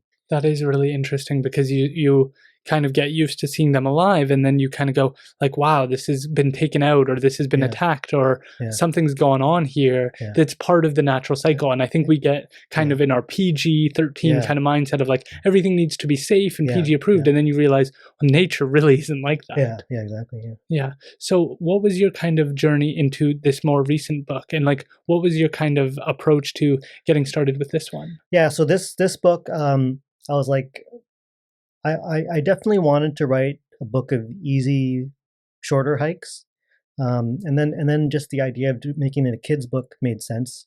Um, so and the publisher agreed, so I got to work on it. So I proposed that idea as I was working on Destination Hikes. So I had it lined up for immediately once I finished Destination Hikes. I had to work on this other book. So it became, yeah, best hikes and nature walks with kids in and around Southwestern British Columbia, and it's got 55 hikes of the easier and shorter variety. Kind of covers the same region, so it's north, east, west, and south of Vancouver. The hikes, are like 2 hours, 3 hours, 4 hours. They're shorter. They're easier, but they're not supposed to be just nature walks though. Like there's no bike trails or anything. Like they're supposed to be an introduction to hiking. Really, there's changes in elevation. There's rougher trails. It really is a good intro to hiking for anyone. Really, it's not just really for kids, but it points out the kid stuff. Hollow trees and whatnot. Right, and you got Maya Anton, who I'd like to have as a No, guest, yeah, she should be. because I think she's great. Can you tell us a little bit about how that came about and about what Maya Anton's doing? Yeah, so for for 105 hikes we had C. Swice wrote the forward for that one, and she's a amazing Squamish ethnobotanist, and so I was like just someone I that for years I knew like if I wrote a hiking guidebook, she might be one person that I want to open it, and then for destination hikes, Cecilia Point from Musqueam wrote the intro, and her intro is amazing, and Maya um, Maya is interesting because I actually didn't know about her work until more recently. Whereas like Cecilia and Cease, I've been following their work for years, Right. like as a journalist and whatnot. Like, um, but Maya, she founded Indigenous Women Outdoors. She's a Squamish language teacher. Does all sorts of work.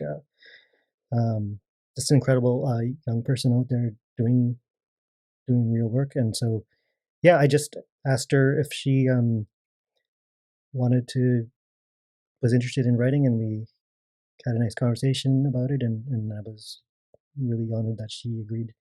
And yeah, she does a lot around um, spreading, sharing Indigenous knowledge, and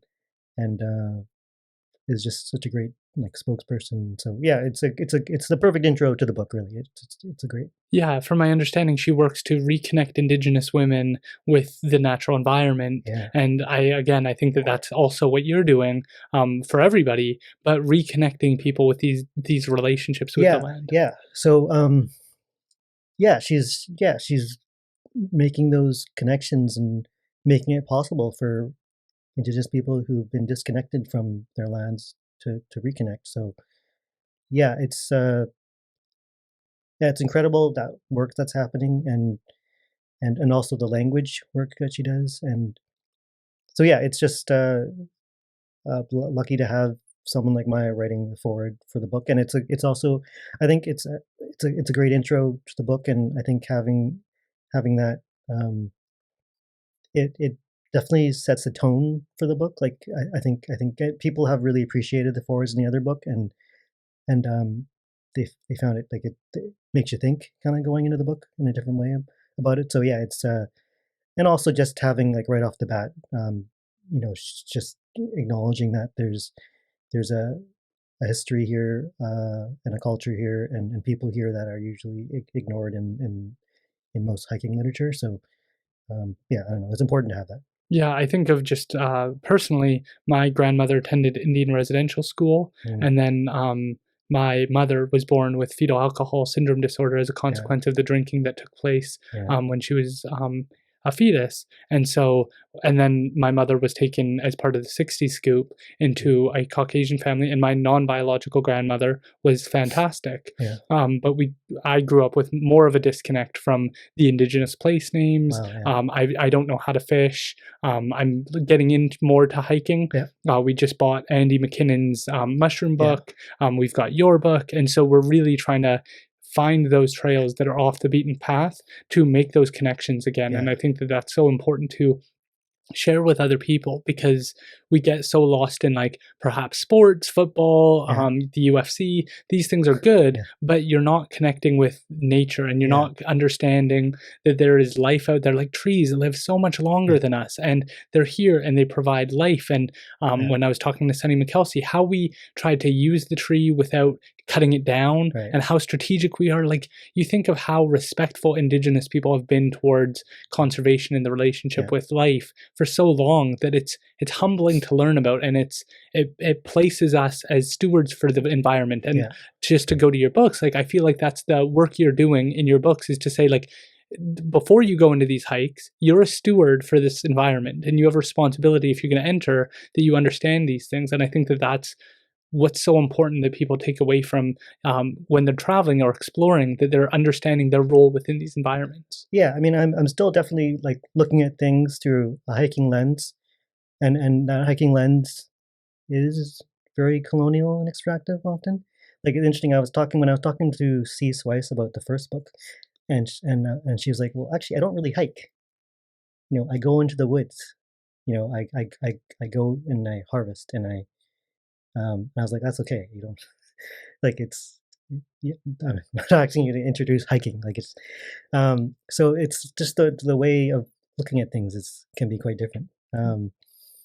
So yeah, it's yeah. I don't know. There's a lot to learn, and um, yeah, I'm happy to be able to do what I can. But there's just learning. I think things will change, and I'll have to approach things differently as time goes on, and I learn more. Right. What do you think the parallels are for hiking and like how to live a good life? Because there was this one really good example, and I forget who said it, but they were like, for some people, they get up halfway to the top of the mountain and they realize they took the wrong route, so they just stay there. But like a great leader or a great mind is willing to own their mistake, come back down, and find a different path to the top. But so many people in, I think, their lives, they go, like I think a good example might be school, as they go like, well, I took this 4-year degree and now I don't even want to use it. So Yeah, now I have to go find a job I don't want to do because I took this like criminology course and I thought I was going to be a police officer. Now I don't want to be a police officer yeah, anymore. So now I have to go be something within this field because that's what I set out to do. And I got my education in yeah, this. And they're not willing to say, okay, let's go back to square one. Where do I want to go? And it kind of sounds like that's what you did within your journalism, was you were like, this isn't me anymore. This isn't where I want to go. And this isn't the direction I want to take. So you're willing to use the metaphor, go back down the mountain and figure out the next path. And yeah, it's taken you. It sounds like it's been more fulfilling than perhaps you might have expected when you were quitting the job. Because in that moment, people are like, "Whoa, whoa, whoa! You're leaving the job. Like yeah, things are going to be tough. Like how do you yeah, know this is the right move?" yeah. Especially since journalism was such a huge part of my identity. Yeah. It's like I'm not going to be a journalist anymore. That is hard. Um, yeah, working in newspapers was a big part of me. So um, journalists also tend to have this fiction they tell themselves too, that everything they do is like, really good and helping the world. It's not true though, right? But obviously journalism plays an important role in society and everything, but not everything you write is like helpful. You're sometimes you're passing on perspectives that aren't helpful, and the way you frame things, like it's kind of, you're playing an important role, but journalists need to be a little more self-reflective, I think. But yeah, I love journalism, and leaving it was hard. I didn't go that far. I went to communications, right? So, but yeah, it realigned with what I wanted to do when I went to university. So when I went to university too, like I was supposed to, I don't know what I thought I was going to do with geography, right? Thought I'd work for environmental organizations. But I ended up at the student newspaper, The Peak at SFU, and that's how I stumbled on journalism, right? I just liked the paper, so I volunteered to write CD reviews, bad CD reviews. Sorry, CD reviews? Yeah. CD, like music reviews? Music reviews. Okay. Yeah, bad music reviews. And then ended up like volunteering to write news, and that's how I got into being a news editor. And it was an amazing experience, really. Student newspapers, because you get to learn on the job, and you're learning from like your peers, and you're getting to do stuff that otherwise you wouldn't be able to do. You can go to a prime minister's press conference and whatnot, and you can just do all this stuff, and you can write it however you want. Yeah. Before we move on from that, I just want to give my appreciation, because the work that the Peak has done, I've actually utilized multiple different times with Ryan Darcy, who's a neuroscientist, and then more recently Sammy Can, who is also a professor at SFU. And so it does play a role. And without those little blurbs, I would have not known about these people, and I couldn't have interviewed them without their work. Cool, that's cool. And it's the thing about working at a student newspaper like that too is that it got me, I mean, it made it possible for me to get into journalism without going to journalism school, right? That's how I got the job at the Euro Straight, because the editor had read my work in the paper. It's also how I got to, I lived in Toronto for a few years when I was starting out in media, and worked at the Toronto Sun and Canadian University Press. And so there's a lot of experiences in there, but that allowed me to meet a lot of different journalists. And also, like, the amazing thing about journalism too is you talk to all these people. You get to talk to people. Like, if you're interested in somebody, you can interview them about something. So I got to interview so many people that were doing amazing things and not so amazing things, and people I definitely wouldn't have talked to if I didn't have that reason to. And being a place like the Georgia Straight, which is an alternative newspaper, also, and I was an editor there, so I pretty much had free reign to follow, to do what I wanted to write about, which is why I was able to write about any hiking Bible book that came out, or I just so I was able to learn so much from all these different people, and all that knowledge is useful when writing hiking guidebooks too. So yeah, and it also sounds like you, like, as much as you were respectful to your roles, it sounds like you tried to make sure that the role was serving you as much as you're serving the role, that you were willing to say, like, okay, I'm willing to do this work, but I want to make sure I'm feeding, I don't know, you can say, like, feeding your soul, feeding your passion. Yeah. I think that was started from being in student journalism. There's a whole debate in student journalism about whether or not student journalists should just cover stuff on campus or be an alternative media source. And I was hard on the alternative media source side. So I covered, stuff on campus, but I was also like covering protests in the downtown east side and provincial politics and whatnot, like covering what I thought was interesting, because I thought we could cover it in a different way. So, and then working at an alternative newspaper. So I've always thought, like, journalism doesn't have to be a certain way. It can be like, you're going to hear like 2-3 perspectives on CKNW, but maybe we could just focus on the 4th and 5th one or something. So I always felt that I didn't have to do things in a particular way, and that if I was interested in something, I could write 10 stories about it. And people might complain, but it's, it's a balance. You're balancing out the other stuff. You're not having to have the whole balance in your one piece. Right. Yeah. How do you feel about that right now? Just, I know you're no longer in that kind of medium, but I do think that what you're saying is important. I think that having different perspectives allows us to have a more informed public discussion. What are your thoughts on the ethics of journalism and the responsibilities they have? Yeah, I think it's hard now because, of course, we have media sources that are catering to particular political points of view. So, um, like on one hand, it's good to have media sources that come from different points of view because it was bad back in the day when we were also just hearing a mainstream point of view all the time. But when they're not able to take facts or acknowledge facts, then that's a problem. Also, it's been really sad to see like how much the media has contracted and become smaller since I was in journalism. I mean, a lot of the newspapers that I first got work with aren't even here anymore, and even again as a communications person, I noticed that as the years go by, I have less and less journalists to try to approach to get to write about the stuff that I'm doing in my organizations, and Right. so yeah, it's journalism is a tough industry to be in. I'm glad I don't know how I've the people who are still going to it. I'm really impressed with. Yeah, I subscribe. I don't know if you know the Fraser Valley Current. I love the Fraser Valley Current. Yes, and Tyler Olson, Jody Gruel, and I'm forgetting the other, Grace Kennedy, Yeah, are doing great work because they're doing the in-depth pieces again. They're doing yeah, it's actual, amazing. genuine writing of like long information that lays out. This is like the government's perspective. This is the First Nations community's Yeah, perspective. This is this biologist guy's perspective, yeah, and really going through it all. And I just saw that Tyler was kind of like, we're not that different from regular news sources, and I was like, you are. You're giving yeah, back. Like when I read your piece, I feel like it's balanced. I feel like yeah, your personal perspective is really not there, and I appreciate that. I yeah, know that you have your viewpoints, but I can feel when I'm reading this that this is the facts again. yeah, This is something I can be confident in, yeah, and I'm really optimistic when I see that. And I'm yeah. hoping to have the CEO of OMG, the news or Overstory Media Group. Oh, Farhan. Yeah, Yes, I would yeah, love to interview him because yeah, I think his model is hopefully the future. Because I know that for a certain period of time, you had venture capitalists coming in, kind of gutting the newsroom area yeah, and getting rid of the extra parts yeah, and really cutting down these businesses. And his approach has been very different. And hopefully, the future of journalism, hopefully, his model is successful. And I'd like to yeah. support it in any way I can. Yeah, it's been neat to see how far he's come too, because he used to be. I met him when he was at Vancity Buzz, which became Daily Hive, and they did really poor journalism for many years.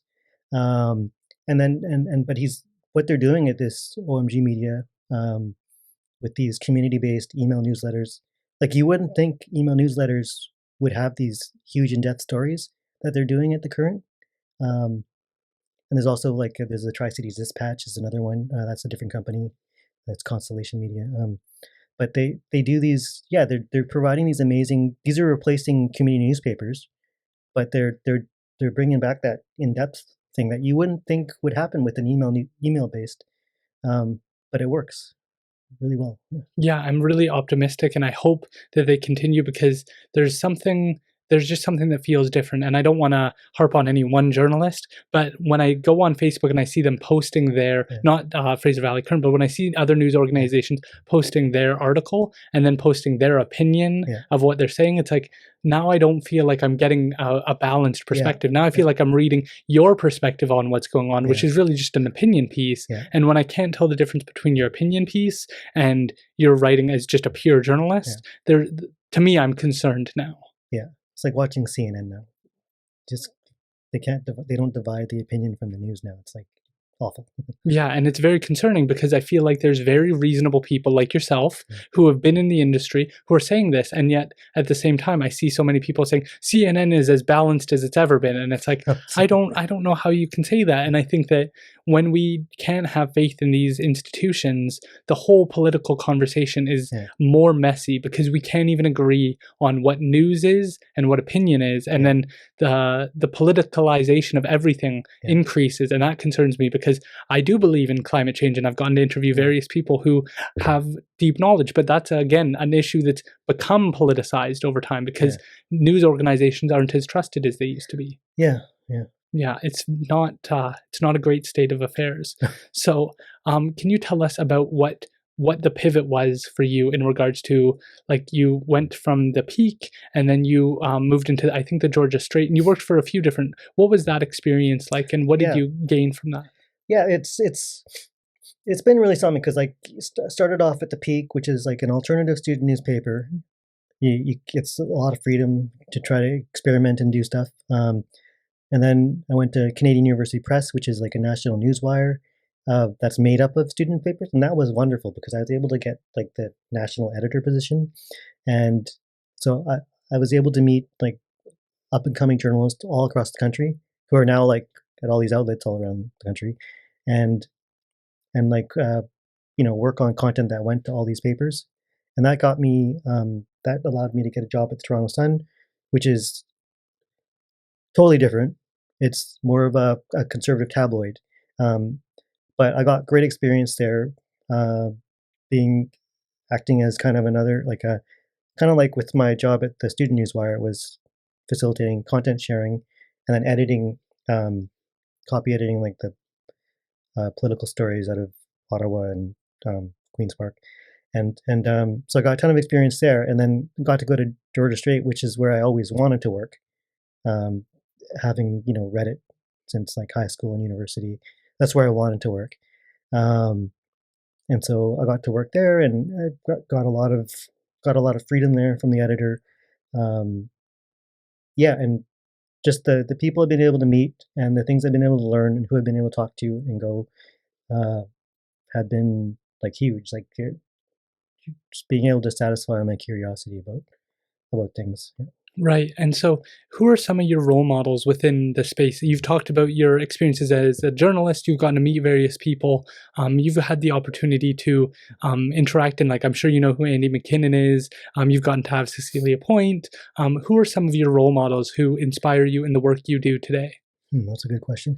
Um, Definitely, there's the authors of the previous guidebook, and then there's the authors of the guidebooks in the States, Spring and Manning.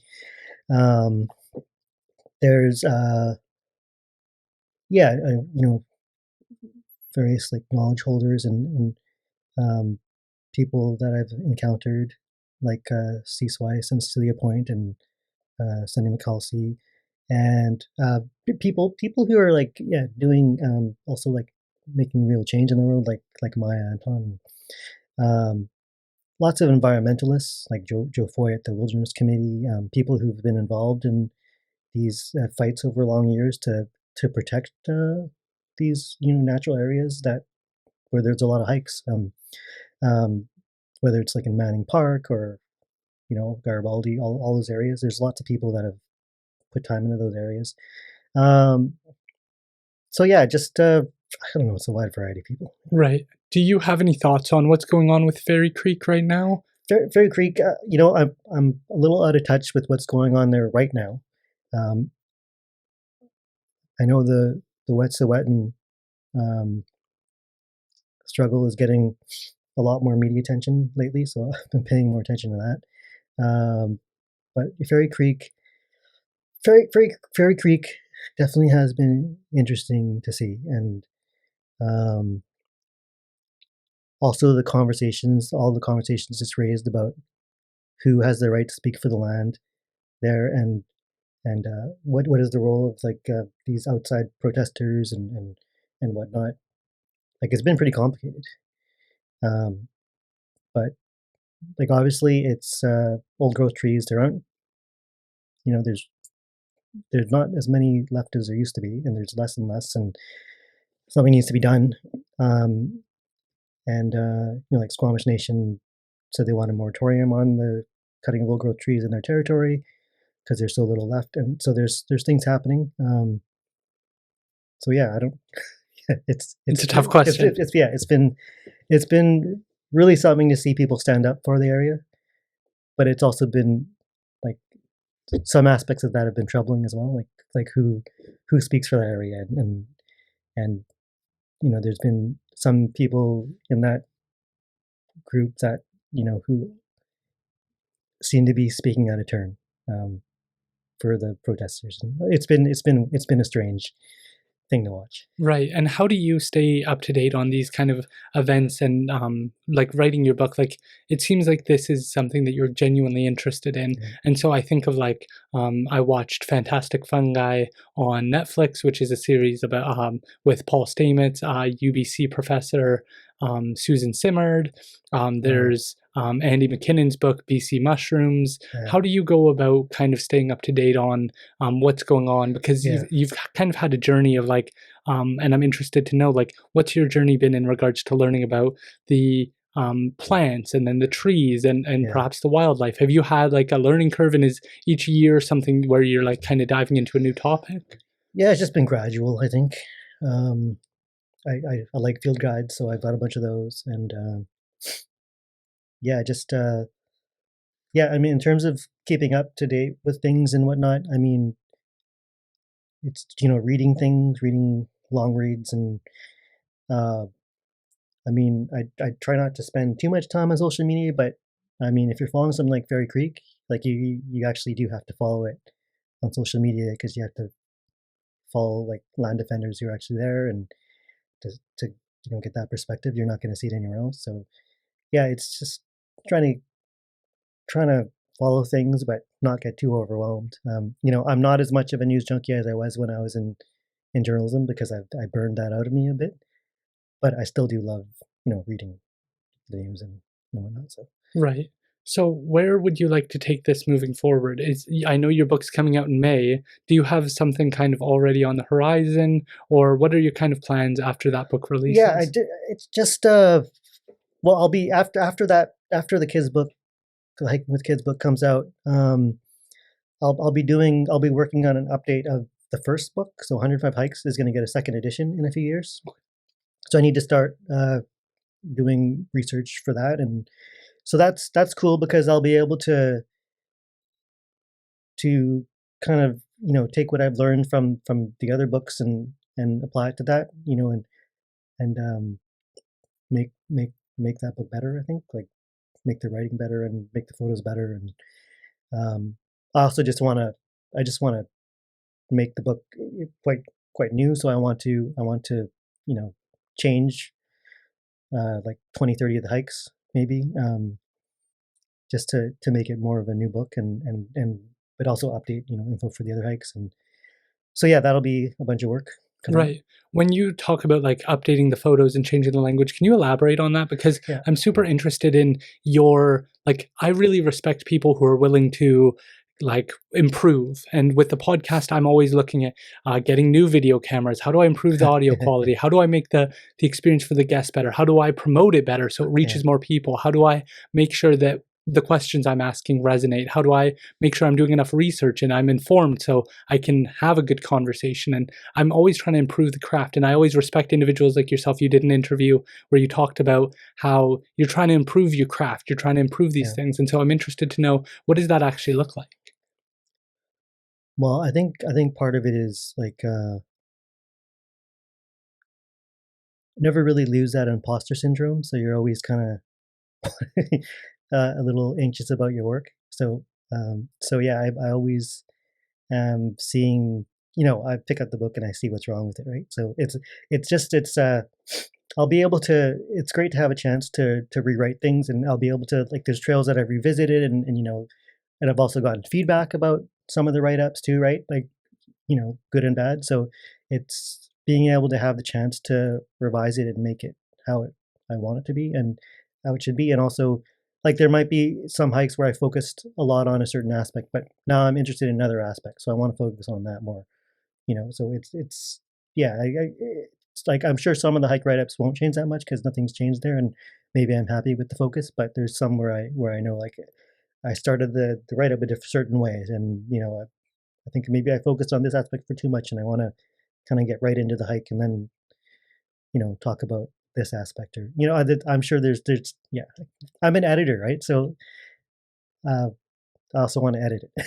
Fair enough. And is there like times you want to do certain hikes when you're planning a book like this? Do you go like, this is so beautiful during the spring or during the fall, and like I want to get that aspect of it? Yeah, especially like, with summer hikes. Yeah, for wildflower season and that kind of thing. Doesn't always work out though. there's definitely some hikes that I've done like uh, in September when it's snowing, when I would have preferred to do it, in August. Um, so you try to schedule that out.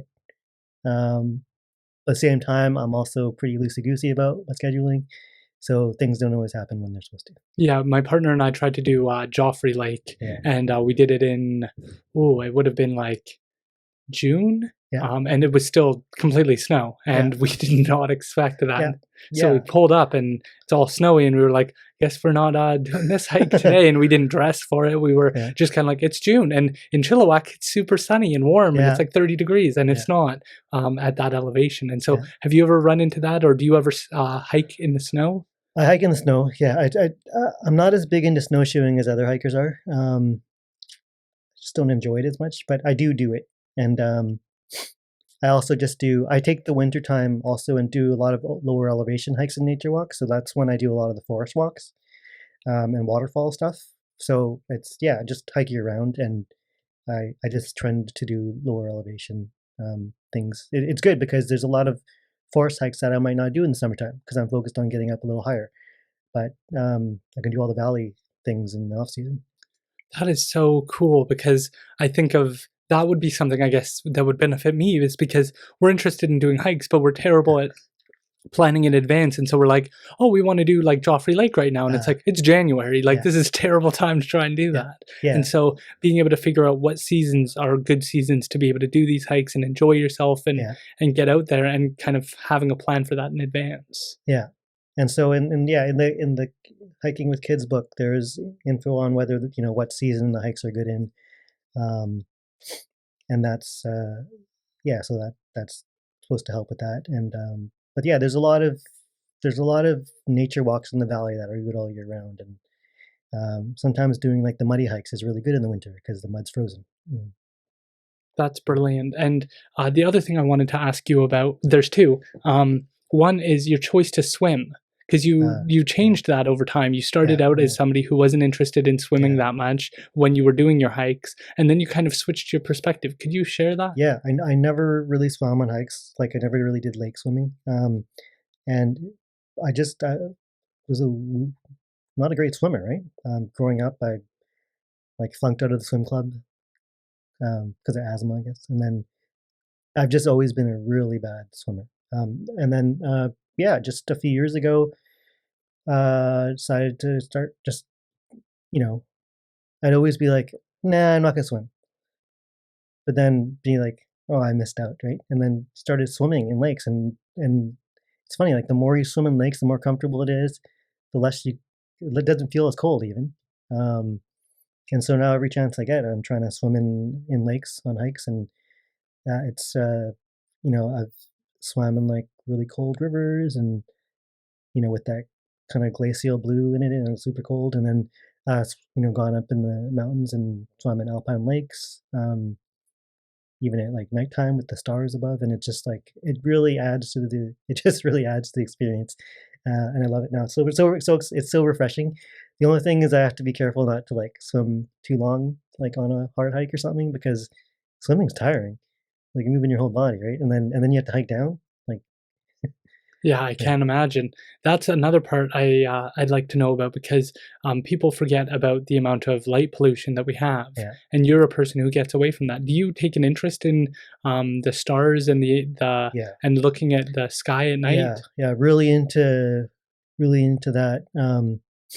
The light pollution, yeah, and the lack of light pollution is really something that really struck me early on in some of my first camping trips. Like I remember waking up in the middle of the night at Elfin Lakes in Garibaldi Park to go to the washroom, and being stumbling outside and seeing the Milky Way and really noticing the Milky Way for the first time. Like it was just brilliant. So yeah, being out there and being able to, I always try to. I love watching the sunset. If I'm camping out in the backcountry, I pretty much always wake up for sunrise. Um, I can't sleep very well anyway, so but just being able to watch the sunrise. Usually, no one else wakes up too. Like everyone else will still be sleeping. But I always try to make sure to go out. I mean, you always have to go to the washroom in the middle of the night when you're camping, anyways, for some reason. So I always try to go up, make sure to get out to see the stars. And yeah, it's incredible. You can generally, if if you wait a few minutes, you're probably going to see at least one meteor. And yeah, just being able to see the Milky Way so clear, you just can't see that in the city. It's kind of overwhelming looking at that sky. So I really do enjoy that aspect. And light pollution is a problem.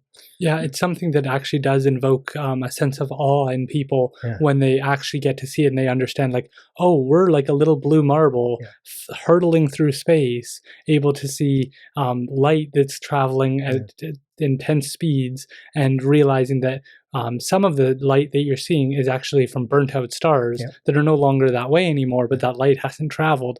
Like, there's so many different aspects to nature that I think we can disconnect from, as I think I've alluded to multiple times, and the sky is one of them. And I just got my partner for her birthday a telescope because we're trying to commit ourselves to educating ourselves on these things and understanding mushrooms more, and because they're like our ancestors. We have like a long relationship in terms of like the tree of life with mushrooms, and they help destroy old trees, but they also give life to new things, and they play an integral role. Like if you learn about lion's mane and its impact on our neurons, and you learn about chaga and the immune benefits of it, like there's so many different things to learn about in terms of the environment and how it can have a reciprocal relationship with us. And Carrie Lynn Victor, who's a plant medicines practitioner, talks about the benefit of plants and how to interact with those in a healthy way. And I think that having more of those connections and learning about things like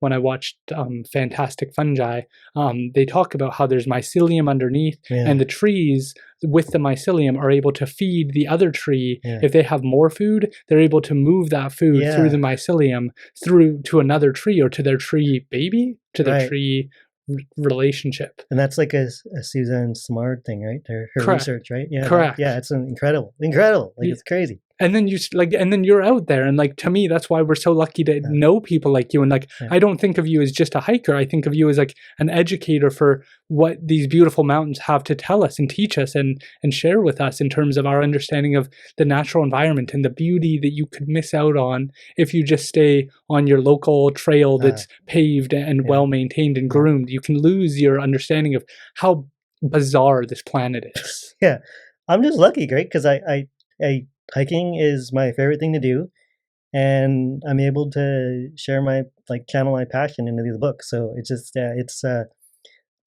comes naturally, and I really like writing the books. I mean, obviously it also is like, it's hard as hell to sit down and write, I find, but once you get going, then it's great, and I love it's amazing the things you unearth when you're. So I feel like my work is it builds upon that real work with the earth, like people like Sonny McAllister and Susan Simard that they do, because they're out there doing the real cultural or research work, and I'm learning from it, but I get to relate it to the hiking and talk about it that way. So yeah. Yeah, I think that's where we're lucky, and it scares me when I think about people not reaching their full potential, and that's why I think highlighting people like yourself is so important from my perspective, because I want to encourage people to figure out what your passion is, whatever it is, and then share that with the world, whatever that looks like. And you found a way to do that. And I think that sets an example for other people to go figure that out. And when I think of my Indigenous community, when I think of people who are just getting by when they're working at Save On or when they're struggling at McDonald's, that you need to figure out what that passion is and then just make it a part-time thing. Start on Saturdays and Sundays. Put a little bit of work into whatever it is, whether it's hiking, whether it's talking to people, whether it's educating yourself on topics, and then start a social media page. Start sharing it bit by bit. Let people know that you're interested, and then doors will slowly open. Start a podcast talking about your favorite things. Yeah, exactly. Start sharing what you enjoy with the world, and hopefully those doors will open. And then people like me want to sit down and talk to you and learn about how did you come about this and how did you get started, because we're so lucky when people choose to do that, because other people could get a book deal and be like, oh, I'll just tell them how to get to the top of the mountain and that's all that I'll do. And then we miss out on the ethics and the Indigenous history. And to me, you've taken such an ethical approach to this by highlighting, I think every foreword has been done by an Indigenous person. And so you've really worked hard to tie that in and make sure that whoever reads your book is educated on the ethics and the responsibilities and learning about not just how to get to the top, but the beauty between you and the top and going back down. And I think that when we're able to learn about those things, it feeds a part of us that I don't know if we know exists. Like, I don't know if the news would ever be able to cover that they'd ever see that aspect of it. Like, it's not just about getting to the top, taking the photo, which is what you see on Instagram, is like, look at me, I made it to the top. And all of the journey there gets lost. And that's what you kind of highlight in your book, is it's not just about the top. It's about this old growth tree you're going to walk past. It's about this meadow you're going to see. And these flowers are unique to this area. And there's a lot to learn between you and the top. And you'll be better off by learning these things. Yeah, that's what I love about, about this stuff. Yeah, it's I'm lucky to be able to do it. Right. And so you're going to be working on your next book shortly here, which is going to be 105 Hikes, the sequel. Yeah. Where do you want to take this long term, though? Do you enjoy doing the public speaking elements? Where do you kind of envision yourself within this over the next 5 years? Well, public speaking has always freaked the hell out of me. But in promoting the books, I've actually learned to become comfortable with it and started to enjoy it. So yeah, it's I'll never be into speaking for the sake of speaking, but I do like doing the media stuff. That's good. But yeah, in terms of I'll do more. Yeah, I'll do more public speaking during for the books and to talk about those issues if I'm invited. But yeah, I hope to continue writing books, but I'm also happy if these are the books that end up being it, and I just get to update them. Yeah, so I'm not too sure. I mean, I feel like I could work on hiking books for quite a long time. Um, I'm not sure if there's another type of material that I want to get into. I'm definitely not a novelist, so yeah, I don't know, but I definitely hope to work on hiking guides for this region for as long as I can. You said for this region. Can you just tell me a little bit about what made you choose just to stick with the southwestern kind of BC area? Is there any desire long term over your life to go see other areas like the Yukon or other parts of the world? There's definitely a desire to go, but in terms of writing, in terms of book writing, I mean, I live here, right? I've grown up here, so it just makes sense to me to write about this area. It's also in terms of logistics, it makes sense, to do this area. I mean, if I wanted to, I could probably do other regions, but that would require quite a lot of time out of town and stuff like that. So I think it'd be logistically difficult for me to do it. And yeah, I mean, I'm here, my kid's here, and so yeah, I'm kind of devoted to this area. So I love this area, and I definitely want to try some trails elsewhere. But I kind of like those to not be my writing too. Those are my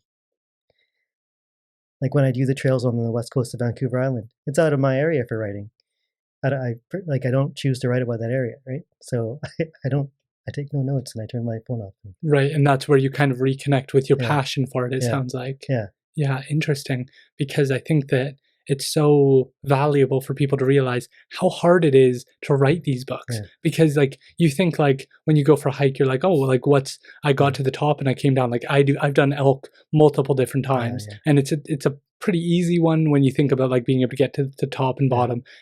Relatively well done, maintained trail. And I don't know about the trees in the area or what the area might have been known for. And so when you're putting in work to explain each trail and all the information, it wouldn't be easy to do all the trails in Canada when you think of how much work it's taken just to do the southern part of BC. Yeah, it'd be quite a lot. I think it'd be quite a lot. I try to challenge to do a large area. I mean, one thing is that by me focusing on this area, I'm constantly learning about this particular area, and the research and the learning kind of builds on itself. So I've learned so much from going through these books, and yeah, I tend to write hikes together in a region, and learn a whole bunch about that particular area while I'm writing about it. But yeah, I think it's interesting too, because sometimes people look at aspects of the books and they're like, Indigenous place names. They're like, send me a link to where I can find all of them. I'm like, you can't find all of them. There's no place. There's like dozens of languages here. There isn't going to be one place where you can find the names. Like, it's such a ridiculous way of looking at it. And so yeah, there often people will ask like, where'd you get these names? I'm like, well, I had to look at like so many documents to find them. But they're out there, right?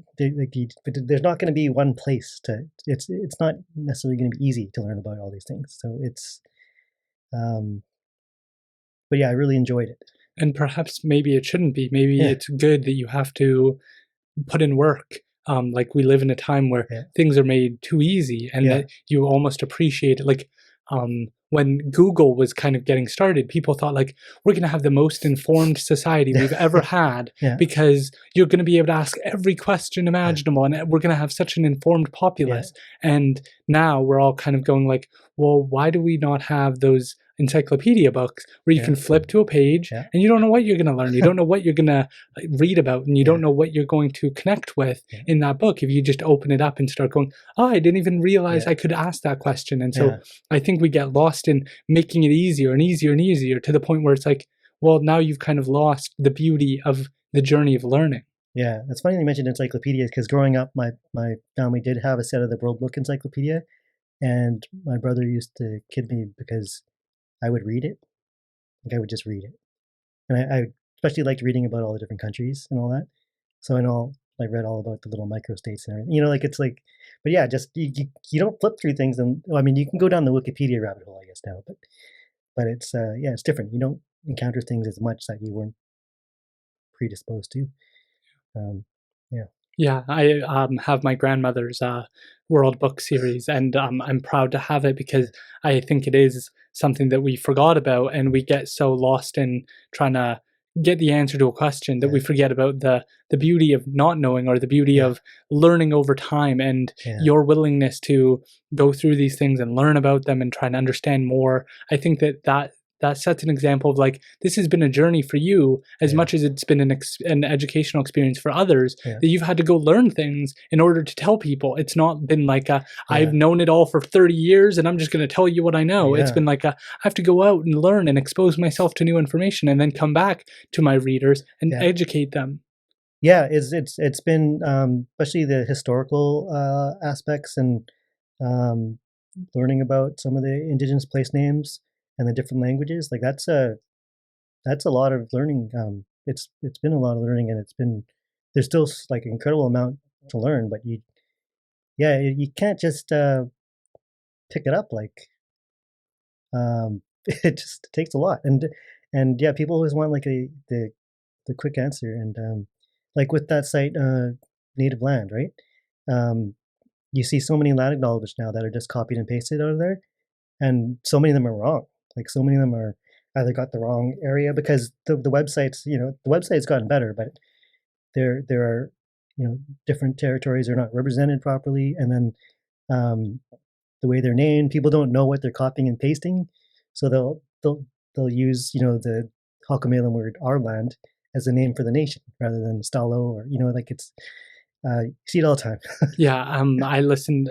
My personal perspective, I'm pretty against land acknowledgements as they're commonly done, and I've gotten to listen to Dan George's podcast, The Reconciliation Road, and he interviewed Bruce McIver, and they also indict the idea of reconciliation through just giving land acknowledgements, because often it's done with like the University of the Fraser Valley requires everybody to have a land acknowledgement in the beginning of their course. Well, for so many people, they're not going to know what they're saying. And so that's more lip service. And I think if you look at certain government decisions, you can say that we've had enough lip service. We've had enough people not knowing. And so I'd like the people who are interested to come to the table, and let's work towards reconciliation. Let's try and educate ourselves.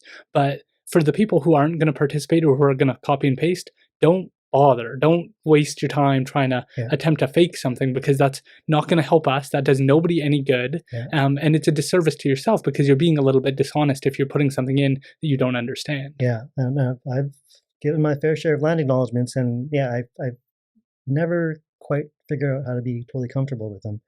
But yeah, you see so many that are just copied and pasted with no idea. And the other thing, you see so many that are like, it's so easy to be offensive in the way people state them. Um, there's so many that are just offensive.